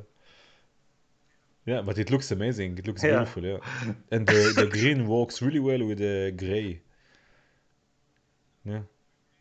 Yes, we really wanted to keep the idea of a green module. There was I don't think there was a lot of green modules in VCV, and it's a change, but I think it's good to keep the family alive. It looks amazing, Yeah. beautiful. People in the chat are also saying it that the designs are incredible. Thank you very much. Yeah. Thanks. It's a pleasure. One can see also that you know that you have passion for this, that you are having fun also when you do it. That you definitely, I wouldn't do it if I didn't. Yeah, amazing, beautiful stuff. Yeah. What else do we have here? I see Hora. Is it the manual? Yes, that was also a great project. I was really happy to work with Hora. Actually, funny story about Hora. So Hora is made by Raphael. And one day Raphael uploaded his new website, which was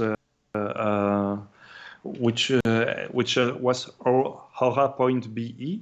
Yeah. BE for Belgium, and I'm based in Brussels, so I was like, what? Another developer in Belgium. So I contacted Raphael, and he happened to live a few minutes away from the town where I grew up and where I go a lot. So one week after that, we were drinking a beer together, and he's a really nice guy, passionate guys. Really, this is someone who knows as much about coding than hardware. Than synthesis. Yeah, I met him also. We met him also, both of us, at Superbooth. Yes, we met. Yes, we met. And at also, he had a Superbooth, post as well. Yeah, he had a post a while ago that he is also going hardware now. Yes, with a really promising modules. Yes, I'm really looking forward to that, and we speak a lot, and we exchanging ideas a lot. He learned me a lot of things about hardware, which is something I don't really know. So, but who knows? Maybe one day we will work together on a project. I would be really happy for that. And the Aura manuals was one of the one project where we worked together. So I had to do the layouts for the manuals and all the graphic explanation. And the fun part of it was that to make the graphic explanation, I had to deeply understand the modules. And so his collection is mostly, not only, but mostly on drum synthesis, percussion synthesis, which is something that I didn't know anything about. I didn't know how you do 808 bass drum sound. But if I want to be able to explain it in the manual, I have to learn about it. So he sent me a lot of schematics of the original 808. He explained me a lot of things about that. I learned a lot of things during this project. And the idea was to turn what I learned about drum synthesis into small schematics that most user can understand, or at least I can understand. So yes, that's how you make a snare drum. You have noise, you have a sine wave for the body, and and then you have a high pass on noise, and then you have an amp that is controlled by an envelope. You have another envelope to control the body, and you have another envelope to control the pitch of the oscillator, and then after that mix it, and so that way you can understand here the percussion modules that he made. he also made a great Buchla resonator. Yeah, You made a great video about that. the spectral processor. Yeah, it's wow. Spectral processor. It's a beautiful So module. Yeah. yes, definitely. And that's how it is. You have the two bands, and the bands 1, 2, 3, 4, but they are fed to different inputs. So yes, that was all the graphic components I made for the collection, and I also made some patch ideas. Oh yeah. Some kind of weird patch ideas where you can use his LFO and his envelope and to send it to the Pure and the VCA, and you can send everything to the spectral modulator, and then the aura delay, and then the fall. Why did I put a double L here? It doesn't look like. I hope it's not like that in the manual. That's better. sorry, Raphael. Okay. Yeah. Okay, we can go on through another project that I have but that one was a really annoying customer. Really difficult to work with. So yes, that customer that I won't say his name here. Don't mention his name. Yeah, I won't mention anything.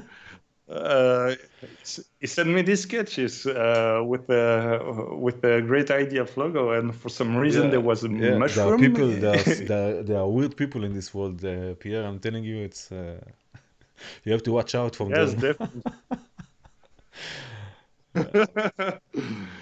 Yes. Mushroom-related people are really weird. Yeah. So yes, and then yes, the idea was to kind of put some colors on it. So where is So I tried to understand the geometry of it. So yes, there is the mushroom. That's a the great name for an parts, album, I think. The geometry of a mushroom. The geometry of a mushroom. That's a nice one. Oh. Yeah. Yes. How long is it? Oh, too long. Your last too album, long. I'm telling you, too long.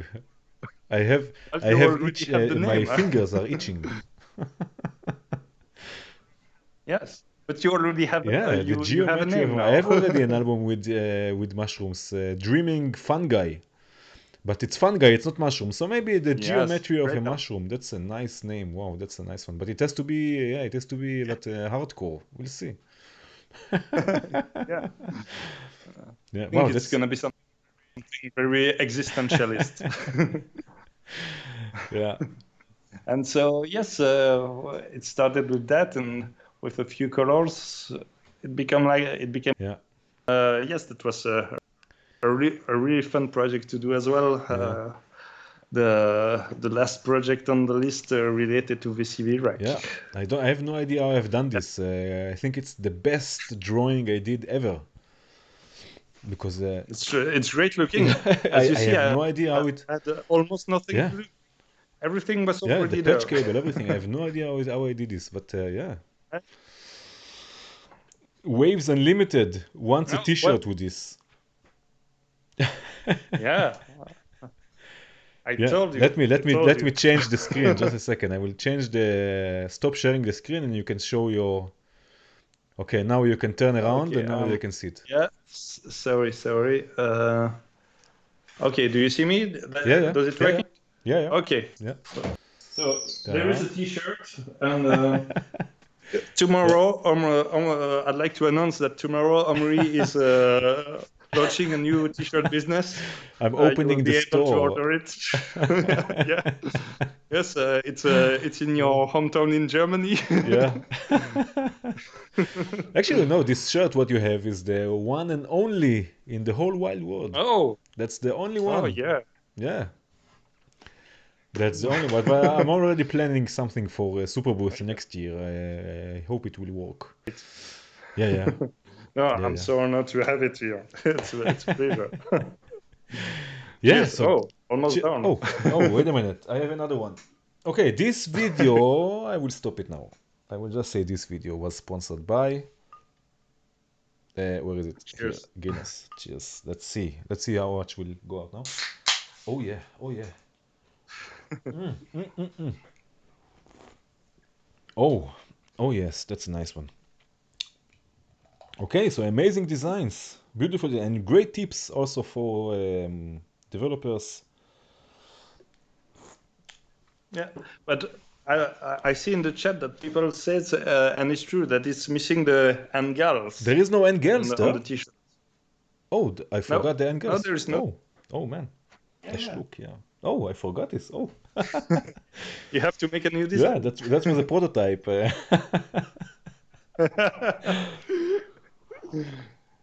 Okay, so again, people in the chat, if you have some questions for Pierre, feel free. I have also some things here that I wrote down that I find interesting.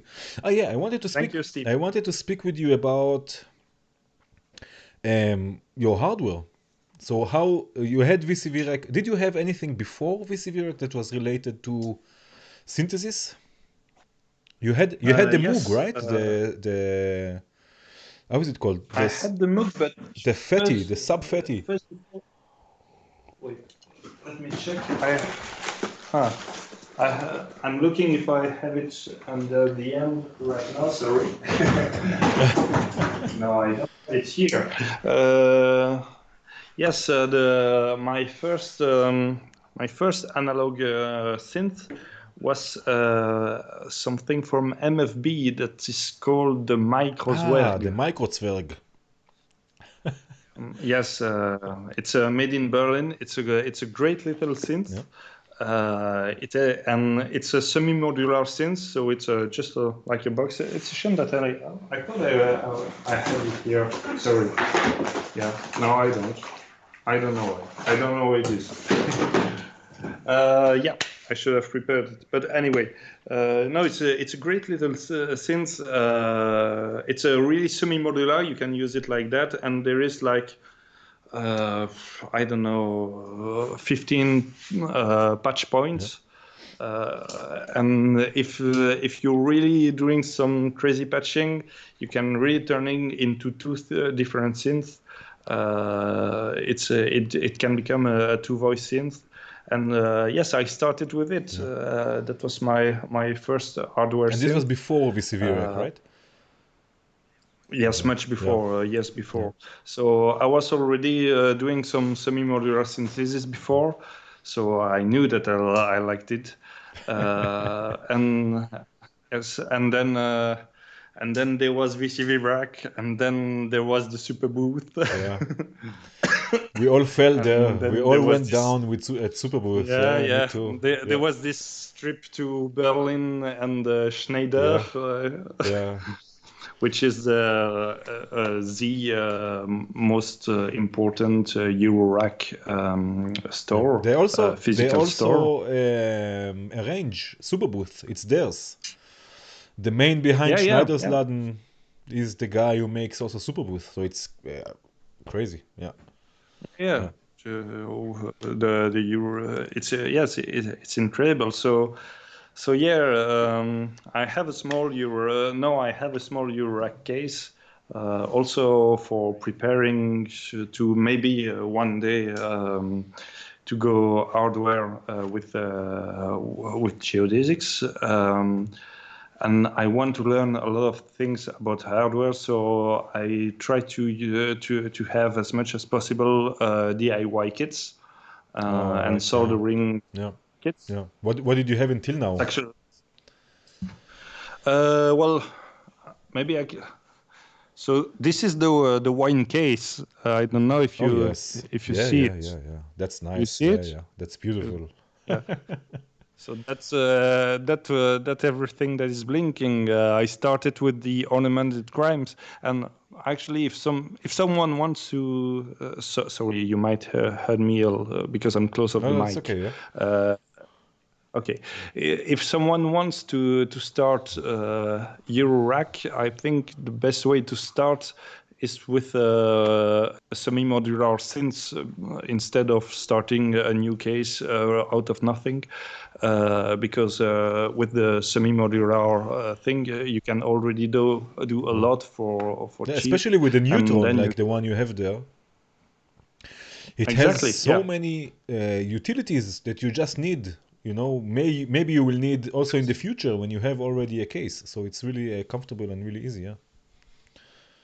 Yes, incredible. Yes, the price is, well, it's Behringer. The price is unbeatable.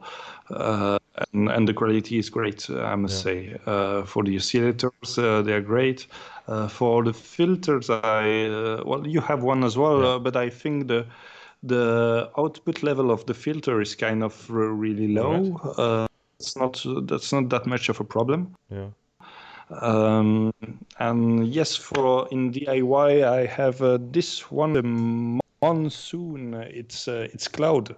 Ah, yeah, clouds. It's The a cloud. micro cloud or something like this, right? It's kind of a micro clouds, but you have one knob for wet, one knob for the feedback, one knob for the reverb. Oh, right. So you have all the features there. Yeah. You don't have the yes, menu. And they are all exactly, and they are all separately controllable.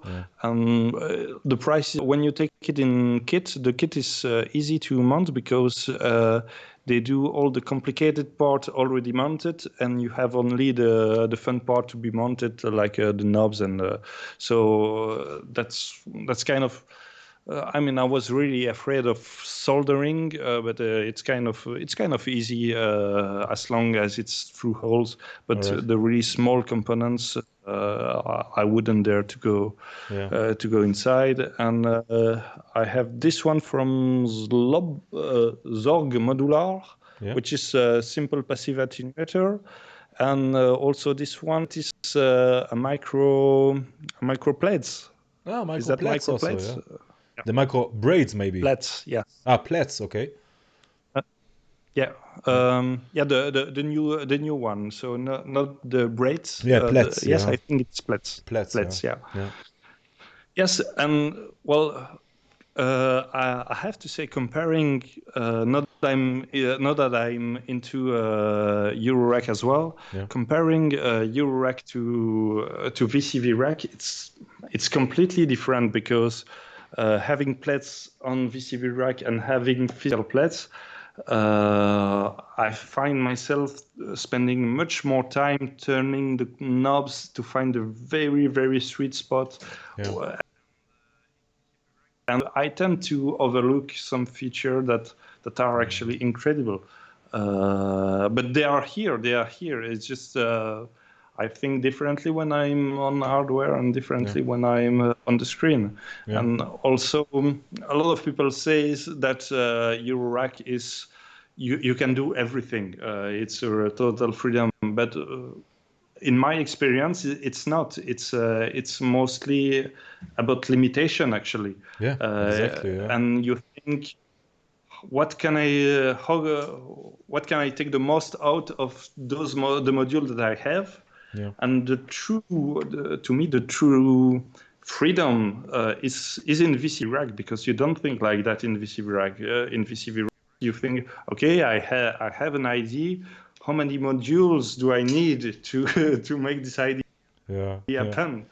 And you couldn't think like that in Eurorack. Yeah, sure. You cannot just add more modules. Huh? I mean, yeah. It would be nice if you could, but if you have just one plate, then you have just one plate, and it ends there. You know. Then you have to make the best out of what you have. Yeah. It's all about limitations. Limitations are a friend. Yes, but that's true. That we both felt into the Eurorack pit at the same time. At the super booth. Yeah. Don't go to the super booth if you if you don't want to. To go there. It's in your own risk. Yeah, it's but how can you? I mean, you go there and it's just everywhere there is sound, and everywhere there are blinking lights, and everywhere there are cables, and everywhere there are amazing amazing textures that you are hearing everywhere. How could you not go back home, with something, similar to what you've seen there? Well, some of us succeeded. Yeah, yeah, that's true actually. Yeah. So where is the future in Yeah, definitely. your case? Where do you want to go next with it? Or that's it for now? Well, right now I have way too many unbuilt kits that All I right. have to build. All right. Yeah, because yes, the old plan you see here it's I don't know if you see it here it's a Volca. Yeah. So Yeah, yeah. the idea is one Friday to take it out and to fill this whole thing Yeah. with kits that I have to solder. But each time it takes like 4 hours to make a modules. Yeah. And it's a really good time to take, but I have to take it. Yeah. But it's for me, it's always hard to do everything at the same time. Sometimes I make music for 1 month and no graphic design, and sometimes I make graphic design for 1 month and no music at all. Yeah, you have to So concentrate on I'd something. like to, yeah, but I like to do everything at the same time, so that I didn't succeed yet. Yeah. What do you do when you solder, while you're soldering? You listen to music, you listen to podcasts? Exactly. Yeah? Uh, exactly that. I listen to music. Well, actually, a lot of your Ah, music because it's nice. always pleasant Yeah, to listen. nice. Thank And you. yeah, a lot of Elian Yeah, Radig. yeah. Uh, sometimes also some progressive metal. Nice. But Yeah. yeah, All right. but that's another story. And yes, I think I have listened to every podcast from this YouTube channel called Millard Melodies. I don't know how Yeah, to pronounce it. Why We Blip. Why We Bleep? Yes, Yeah, that's an amazing one. great Yeah, podcast. that's an amazing one. Yeah, Yeah. yeah. Yeah, yeah. That's great to listen when you're soldering. That's Yeah, great. Yeah. definitely. I wish I was a DIY guy. I mean, I don't know if I am or not, but I have a feeling I'm not because I have no patience. I cannot deal with this. It will drive me crazy, I think. I don't know.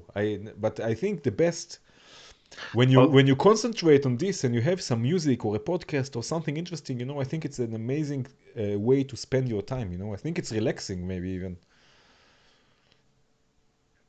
yeah, maybe you are because I never Maybe, done this I don't kind know. of activity before. Like just doing something that take all your attention. Yeah, yeah, But yeah. what I Yeah, would recommend, is to start with a workshop. You can, if you have the chance to have a modular event close to you, there is usually DIY workshop, and that's how I started. I started to build a small device at Superbooth from Bastel Instrument. yeah, And it's really fun because you have the guys from Bastel Instrument who actually made the modules that tell you how to yeah, solder it. So it's really and you are learning a lot. And well, you can start with the cheapest module on the list, and so you quickly know if it's your thing or not. And worst case scenario, you are back with cheap module yeah, that you will be able to add in your case. yeah, yeah. Totally, yeah, Yeah. yeah. Nice, amazing. Okay, so the hardware is also um, building up slowly.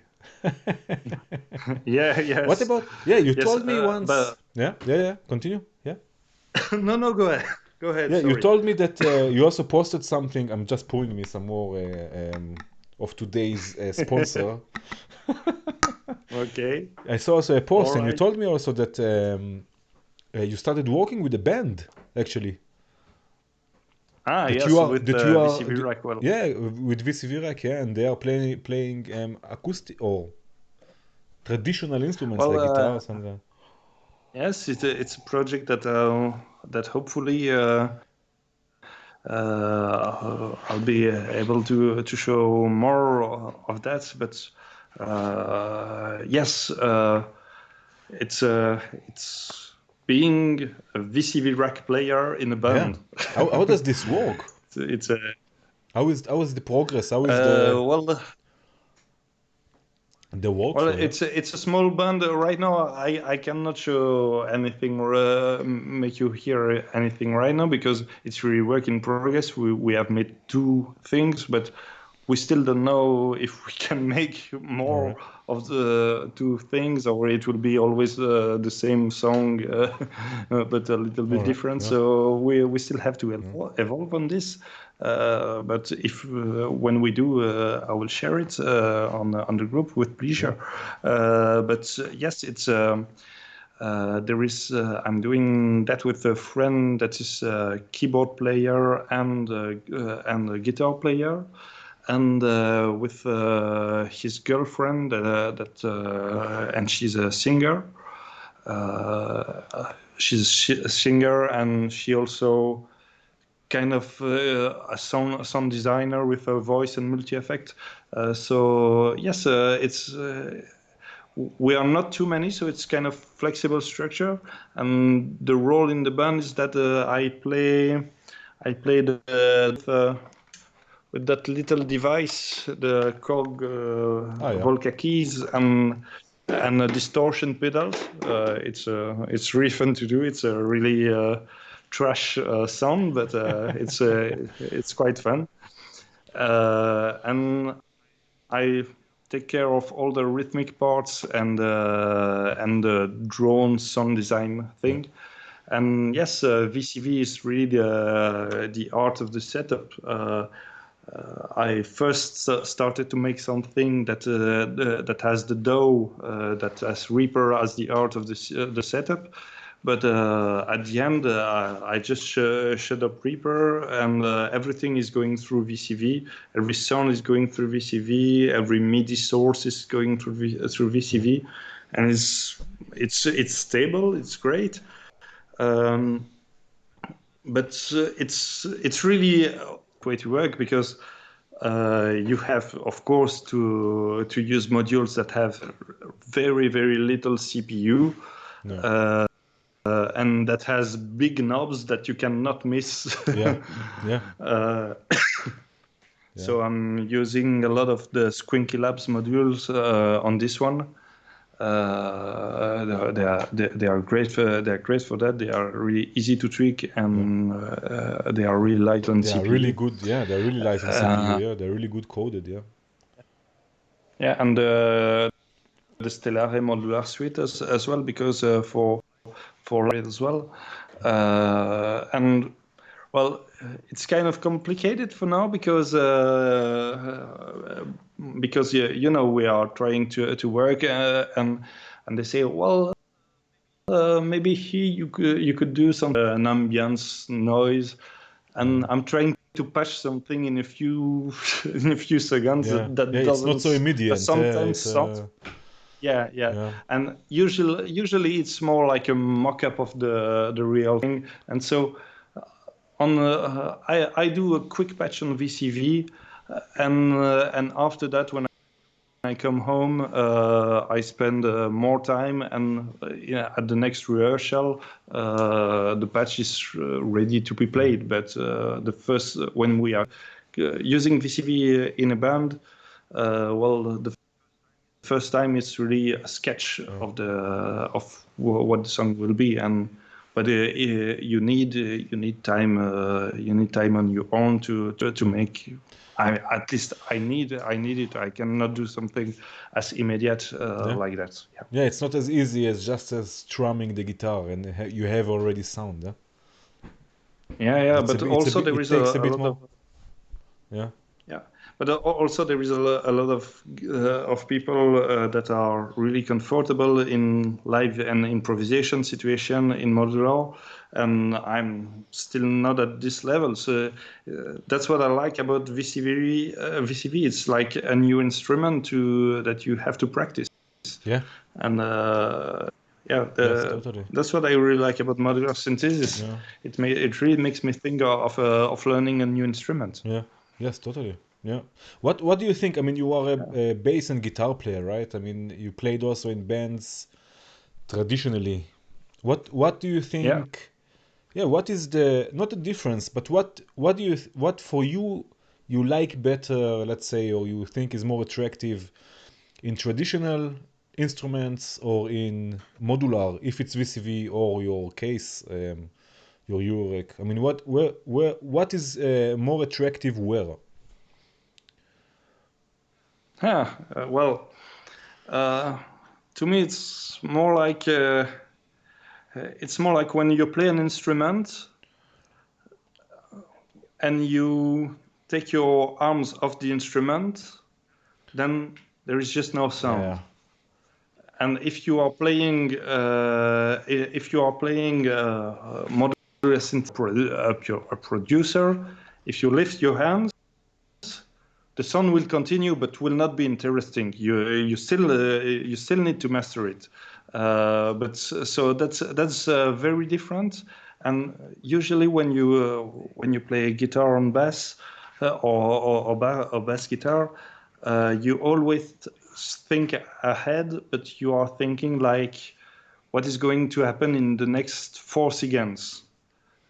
And when you are doing modular synthesis, you are thinking what is going to happen in the next 30 seconds.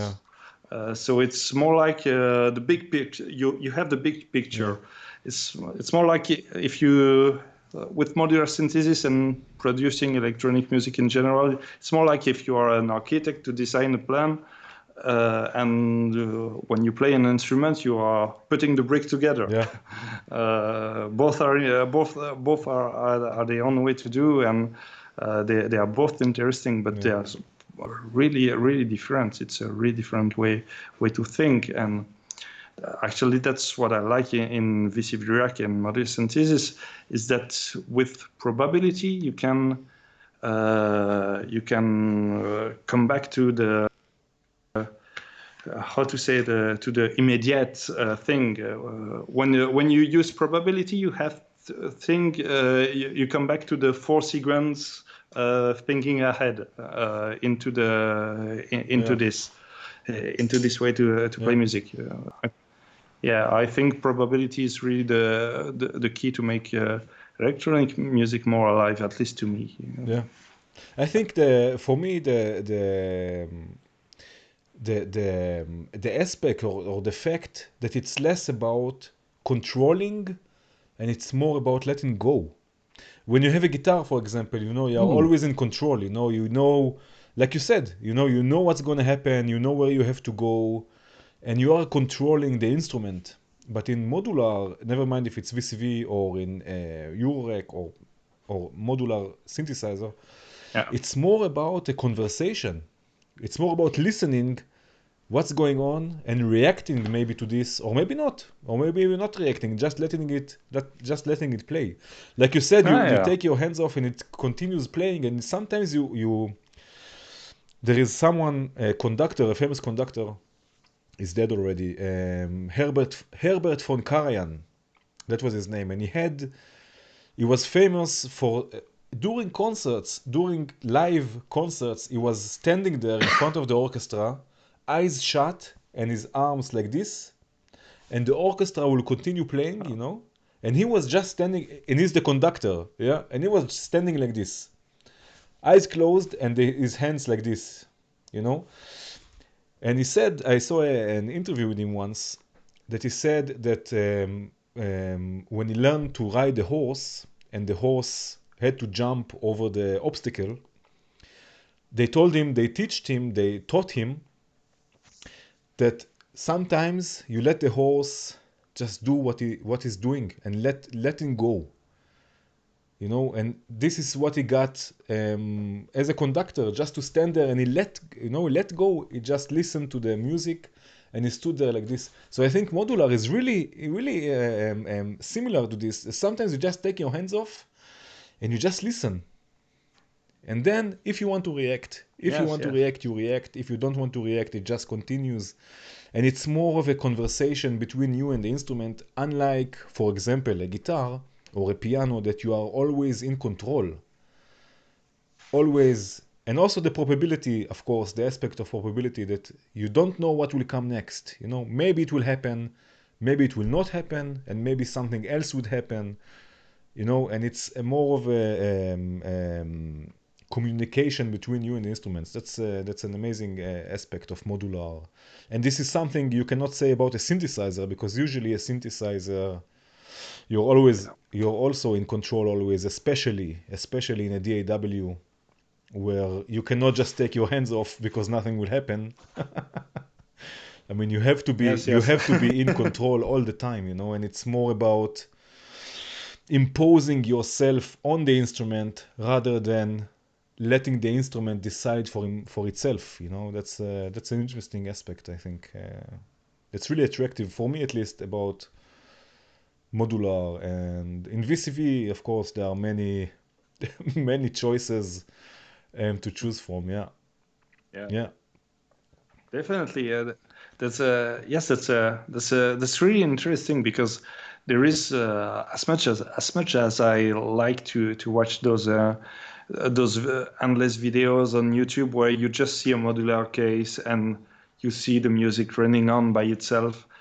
I mean, it's really great to listen, but you can ask yourself, where is the how to bring the human back inside the process. And yes, what you said about the possibility to react to this is great. I don't know if it makes me think about. I don't know if you see the piano. I think your background is a piano player. Also, yeah, I used to play. I used to be to play acoustic instruments. Yeah. Okay. Yeah. And I think the piano player Olafur Arnalds, he has done something quite interesting. When he play a chord, it triggers two other pianos. But it doesn't have the control on what note will be triggered. So it's it's probabilistic. It's they are quantized to the same to the same scale that he play. So he's starting to play something, and the robot pianos are responding, and then he responds to what they respond. Yeah, I saw this. So also, I think yes. Yeah, listening, responding to something that is random. It's really productive, and I think it's a good way to bring back the human hand in the electronic music. Yeah. Maybe that's what makes modular music and performances so human, because it's crazy. You listen to this and it's a machine that makes it, but it sounds so organic and so human that maybe this is this conversation aspect. It's adding so much to the experience. That's yes, definitely. Especially when you listen to someone like Caterina Barbieri that you mentioned before, that it's so minimal, you know, and there is almost nothing going on there, but it sounds so organic. Even though the waves, I don't know, that's how it sounds like. The waves she's choosing to use are so pure. It's just a sine wave or a square wave, just like this in your face, and still it sounds very almost organic. No filtering. Yeah, and it sounds very organic, and it sounds really like an instrument, like someone, you know, like there is a conversation between two players or three players, depends how many voices there are. Yeah, and Drift Machine, Rasmus. Rasmus in the chat is also mentioning Drift Machine, which is also, I mean, you listen to this, it sounds like someone is throwing glasses, you know, and wood all around you, you know, because that's like incredible. It sounds like so organic. Yeah, it's amazing. Yeah. Yes. And I don't know if it did the same for you, but I mean, I have watched thousands of videos on YouTube of modular gigs or those kind of thing, and it's always interesting. But if you have the chance to go to a modular performance, the fact that it's on incredibly loud speaker and that is really the sound in your face, it's really a different experience. That is really interesting and really organic. Yeah. The high volume, it's actually part of it. It's like the sound is going inside, like, right? Yeah. Just like rock and roll, man. That's a great discovery. Yeah. Well, one friend told me Eurorack is the new rock and roll, and I believe it. Totally. Yeah. We are all the Beatles. Yes, it's like when you go to this kind of meeting, you have all kind of guys, all kind of musical style. It's not a musical style actually. You have some art techno, you have some ambient music. And yes, that's an incredible universe that's open. It's really exciting. Is open. Yeah, it's really exciting. How about you in live performances? Are you planning something? I would like to, but not yet. The first step is to finish the beast and then to learn to master it, because that's another thing. And maybe one day, if I can do something, well, I don't know, but it's still a long way down the road. And when do we have a Omri concert? Yeah, I don't know. Listen, I'm doing my best, really. I think I made a promise to myself this year, at the beginning of the year, that I will until the end of the year or the beginning of next year, so 2020, I will go live eventually, finally. I have some more things missing. Like, for example, the most basic thing is a laptop. I'm saving now for a laptop, because I want to take VCV with me, of course, and without a laptop it will not work. So it's something that I'm saving for now. It's going to be expensive, I guess. And there are a few more modules I'm planning to get, like the Arbar from Instruo, for example, the new sampler from Instruo. I'm thinking also of getting the Qubit Nebula. I really fell in love with sampling after the Morphagene, which is there somewhere. The Morphagene, I love it. Listen, yesterday, I make myself every week. I take one day, usually it's Wednesday, just to music. Never mind how much I have to do, never mind what I've finished or what I didn't. One day for me is just about music. And yesterday I made a walk in the morning, just through the fields here. And I had the thought, wait a minute, maybe I have wine glasses, of course, because I'm drinking wine usually. Maybe I can take wine glasses and sample them into the Morphagene. And I came back home, and the first thing I did, I took my tuner. I have like this digital tuner. And I went to the kitchen. I took the wine glasses I have, and I started filling them with water and tuned them, to different intervals. Yeah. And I took them. Nice. Yeah, I took them to the case, and I just sampled them to Morphagene, and it was, wow, it was amazing. Simple. You just play with them, like you put some water on your finger, and you can just play them.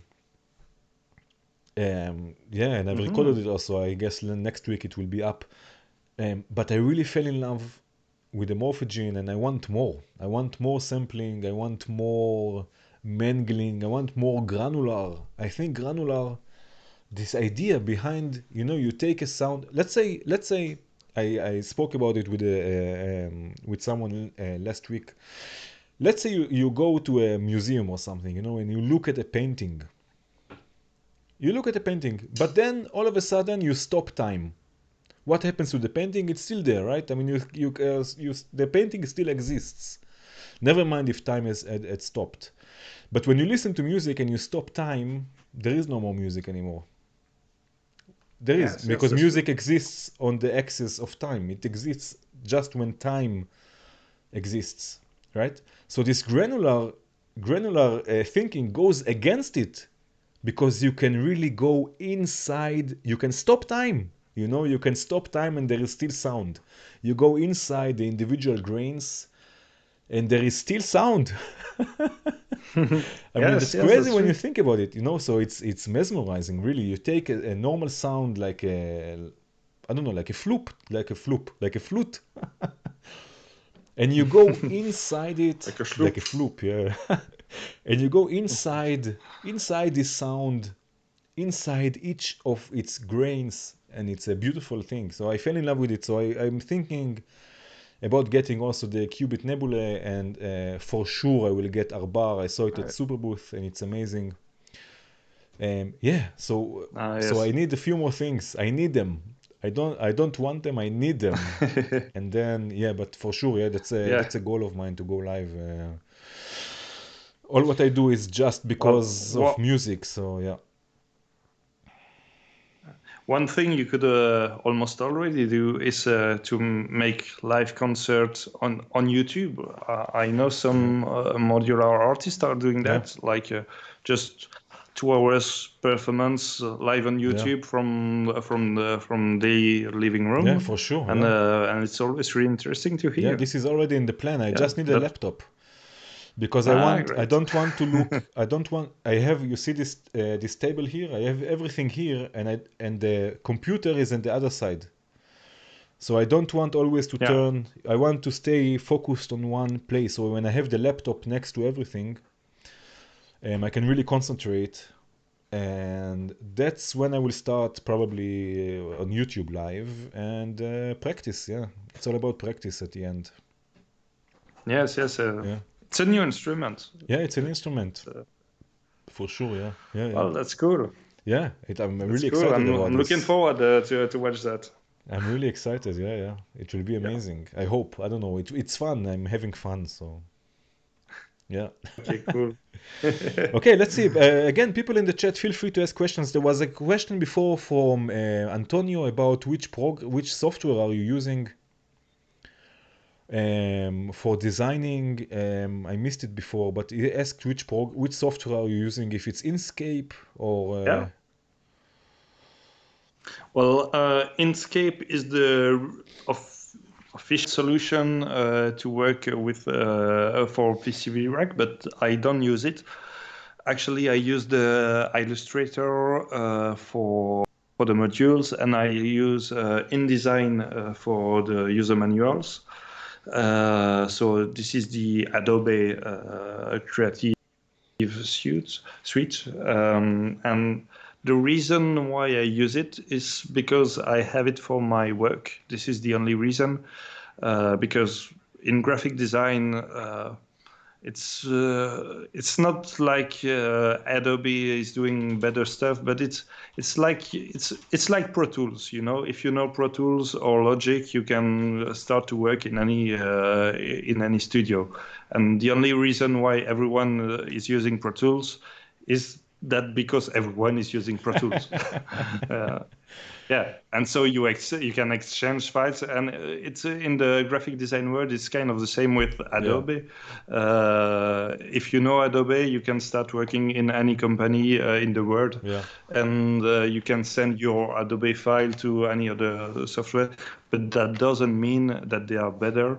I don't know Inkscape, but I know that it can do pretty much everything that Illustrator can do. I know that a lot of people are using Inkscape for VCV Rack. It's easier to export. So I wouldn't recommend to buy the Creative Suite, especially for VCV Rack, because for me I use it because of work. yeah, Because of my day yeah. job. All Yeah. right. Cool. Okay, I have another thing I'm interested. Um, is there Yeah. something that you would want to see in VCV Rack in the future? Is there something that you say, "Oh man, I wish there was something like this existing and you would want to see this in the future also. No, I mean, I'm not speaking about features so much, but more about concepts and modules and. Yes, yes. Well, one thing I would be happy to see a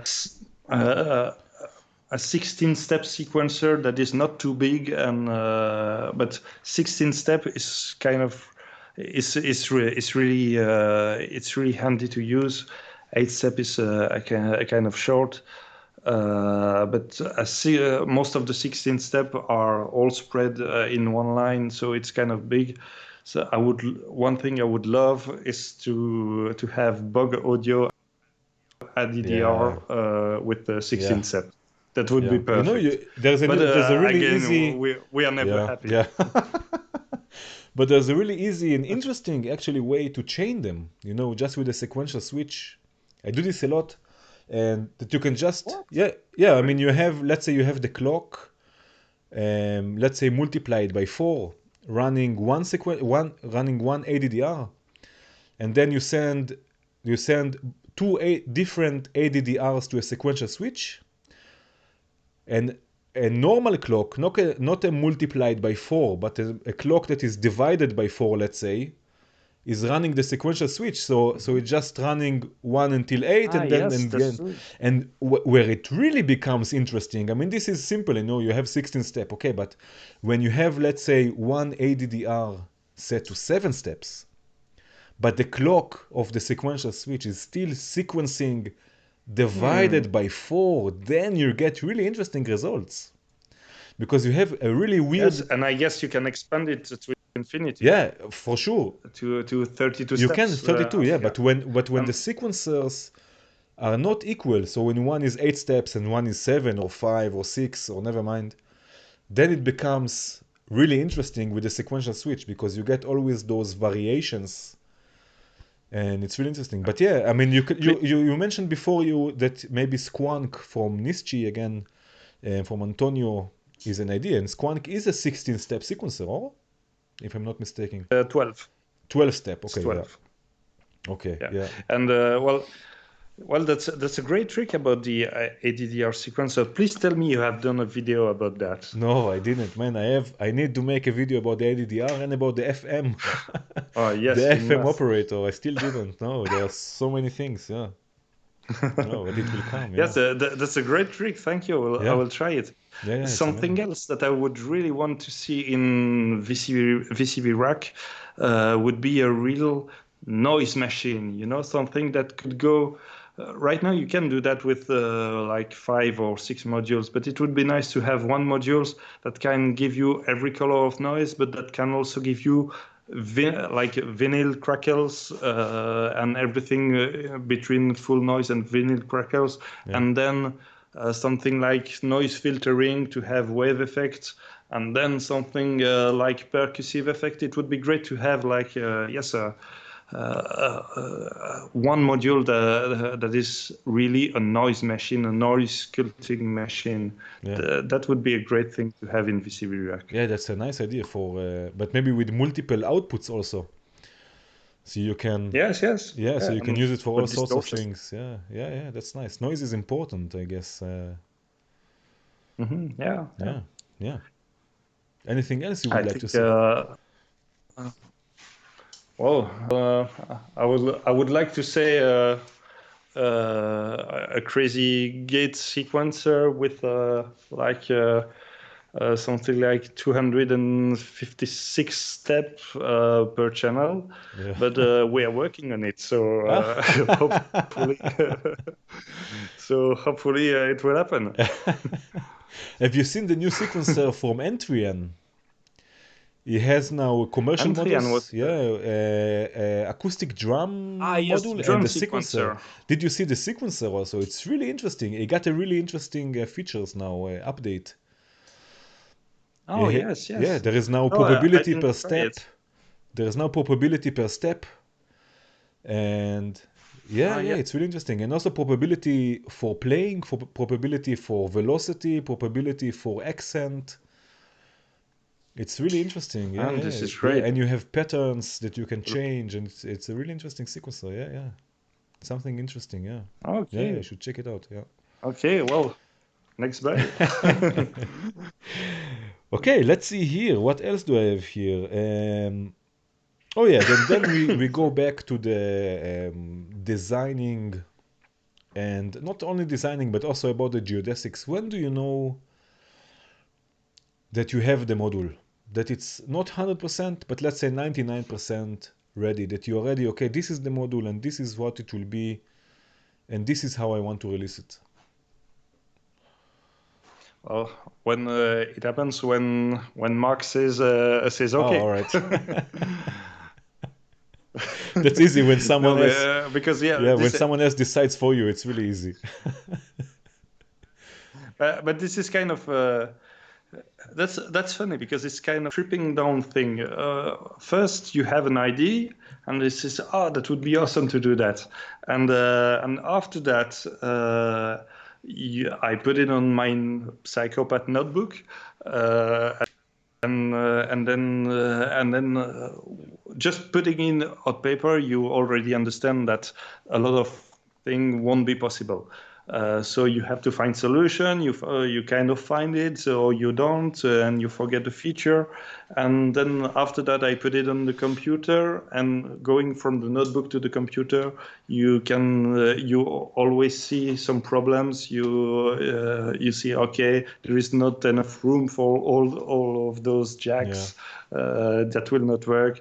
So other things to solve. And then after that, I write down the manuals. And when writing the manuals, I feel like, I didn't thought about that. What would happen when this button is on and this button is on? That will not work. And so other solution to find. Yeah. And then I send the things to Mark. Usually I speak a lot with Mark in the process. So there are a lot of things are already changing before that.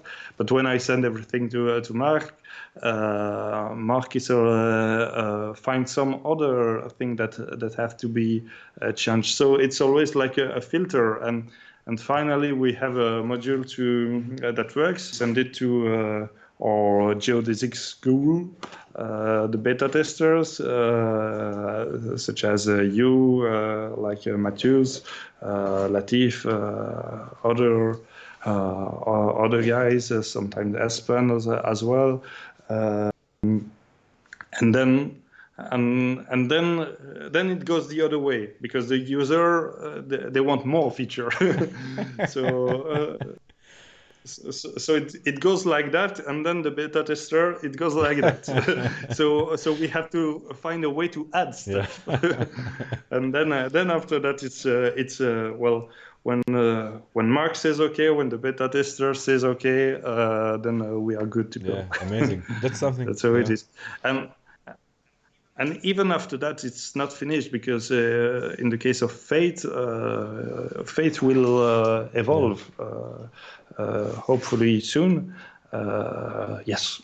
And so, our module is never finished. Yeah. It's only abandoned. Yeah.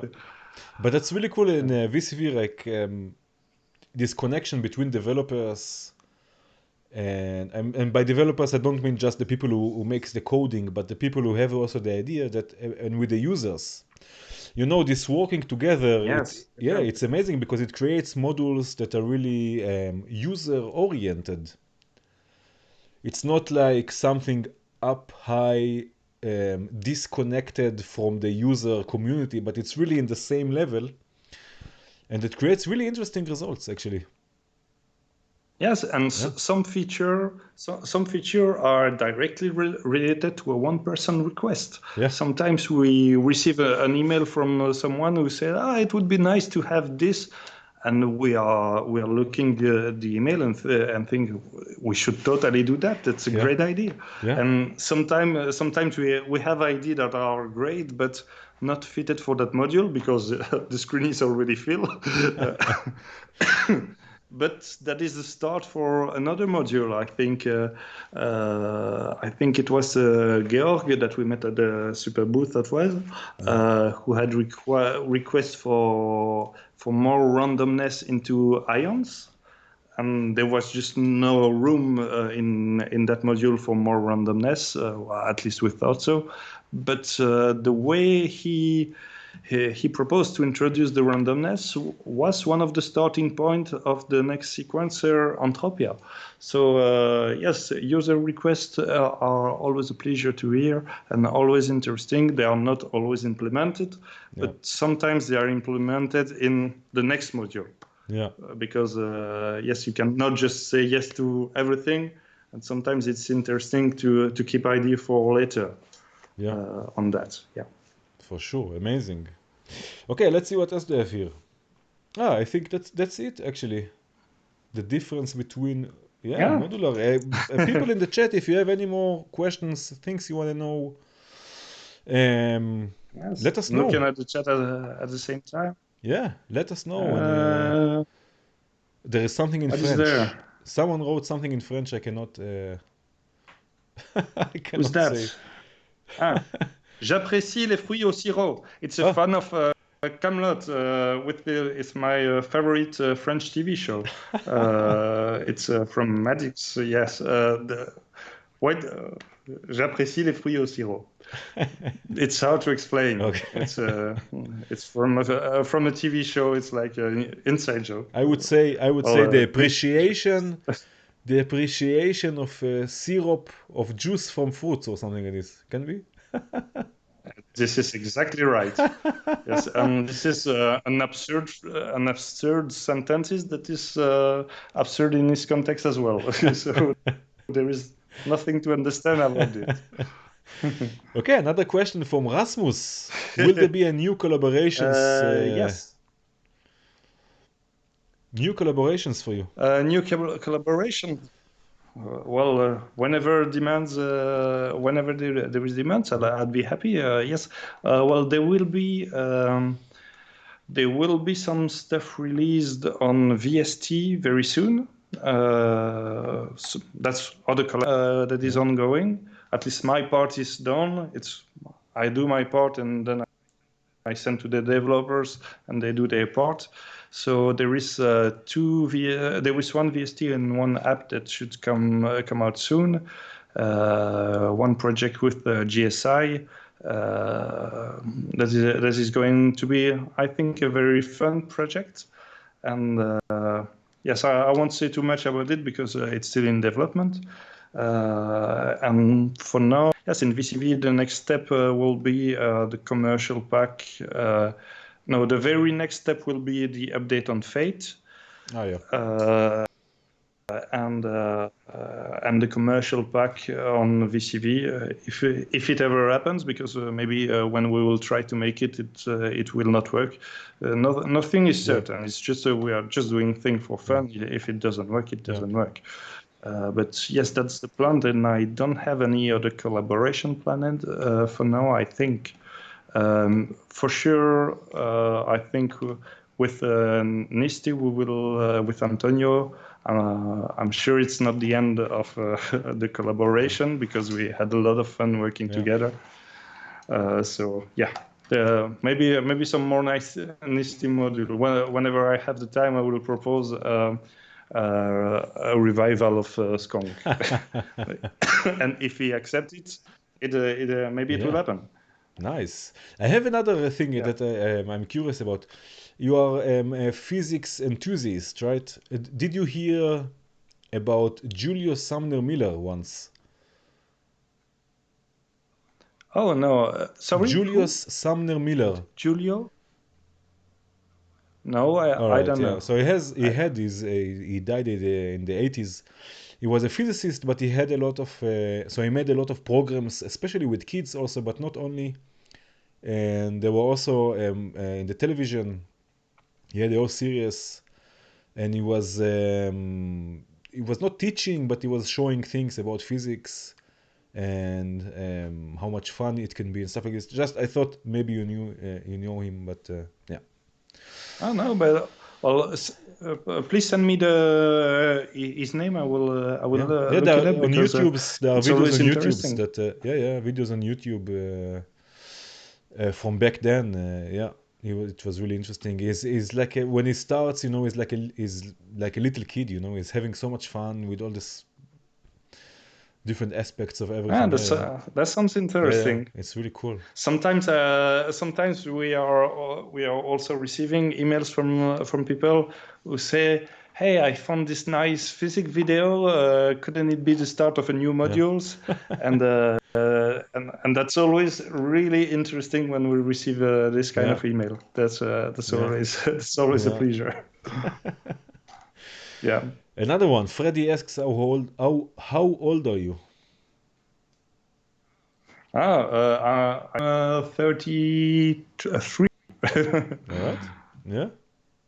Yeah. All right, cool. So if there are more questions in the chat, feel free. If not, we are already almost 3 hours here, Pierre. Yes, I didn't expect that. So you still have Guinness? No, I'm out of Guinness. Listen to this. This is the sound. Yeah. This is the sound. One Rochefort is not enough for 3 hours. Snoopy over the hills. How are you, man? Snoopy over the hills. Yeah, he's asking, do you plan to go hardware? Yeah, we spoke about it before. And the plan is, We would love to. We would love to, but it's a really long-term plan. If it ever happens. So, yeah, don't be too much in a hurry for that. Yeah. So Snoopy over the hills is also a modular performer also now. We had his first performance and he's using a lot of modular and with the guitar also and everything. And I have a feeling that some geodesics in his case would be amazing. I will check that. I'll check that for sure. Richard, yeah. I'm trying to scroll the feed for question, but I don't see anything else, I think. There is here, Richard says, please thank Pierre for his beautiful plugins for me. So thank you, Pierre. And Jeremy is asking, do you do other artwork? Richard, thank you. Continue, Richard. Artwork. Yes. No, I just wanted to also thank Richard Squire, who has done some great thing with our modules from the very beginning. He was one of the first to perform to compose with Geodesics. It was really pleasing to hear. Do I do other artworks? Well, that's a good question. Not really. Not really. Mostly it's there is my day job, which is kind of doing VCV Rack, but a little bit more technical and a little bit less arty. And there is some personal project in furniture design. But there's the music I do. So yeah, that's pretty much it. This is actually why I'm so happy to have found VCV, because I never found a better way to make artworks, to make things that make sense. Yeah. Okay, cool. What should I say, Pierre? It was amazing. It was really nice. For me as well. Yeah, it was a really nice experience. Thank you for doing this. Yeah, pleasure. Thank you for the invitation. Yeah, so I hope my English wasn't too sloppy. Yeah, it was perfect. It was perfect. And thank you for wearing the shirt also. Oh, well, that's an honor. I mean, it's a one of a kind. I didn't know. That's so cool. It's the only one in this. Thank you for wearing the shirt as well. Oh yeah. By the way, again, I'm telling to the chat and the people who watch this, there is a link in the description where you can get Geodesics designs on your T-shirts, or not on your T-shirt, but on T-shirt, and also bag. I saw there a bag and also like a pullover with something with a capuchon. How do you call this? I forgot already. Yeah, no one bought the bag yet. Yeah, actually, I was thinking of getting it because Yeah, no one wants to do grocery with geodesic bags for some reason. Yeah, no, but it's a lovely design. So yeah, there's a link Thank you. in the description. Hoodie, yeah, it's a hoodie. In the description, Yeah. if you want support geodesics, and also soon, when maybe, hopefully, it will go hardware, it will help them a lot. So yeah, go check it out. Link in the description again. Pierre, yeah. It's always encouraging to go ahead to bring more modules. Well, we'll do it anyway. Yeah. But it's always encouraging. Yeah, it's always nice. Yeah, that's for sure. Yeah. And the designs are amazing. And when you think about it, people are walking through the streets, you know, with geodesics on them. It's an amazing feeling, you know. Yeah, that's quite an honor that people are our kid who wear that. Yeah. That's cool. Well, I think the most heartwarming comment I had on the design was someone said that it looks like an Aztec spaceship. Yeah. Yeah, that was the best comment ever on the geodesics. Okay, cool. Thank you again, Pierre. It was really nice, and I hope to meet you again soon. Pleasure. I hope to meet you again soon. Yeah, I hope. Yeah. I hope to see. I will come at one of your live show whenever it happens. That would be amazing. Yeah. We might arrange one in Belgium. Who knows? For sure. Yeah, I will be happy to do this. Yeah, come and visit and have a live show. Why not? Definitely. Amazing. Okay. Sure. Yeah.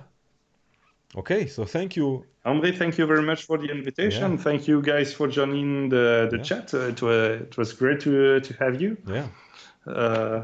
Yes, amazing. It was fun. Thank you so much. Yeah. The beer is done. Yeah, no more beer, so we're going home. Yeah. Nothing else to say, guys. There's no more. Who said it? Jim Morrison said it. When the music's over, turn off the lights. So we are turning off the lights. Thank you so much. Okay, goodbye. Cheers, everyone. Yeah. Thank you. Cheers, everyone. Cheers in the chat. See you next time. Merci, Freddy. And yeah, cheers. Have a good one. Huh? Cheers, Pierre. Thank you. See you. Cheers. Ciao.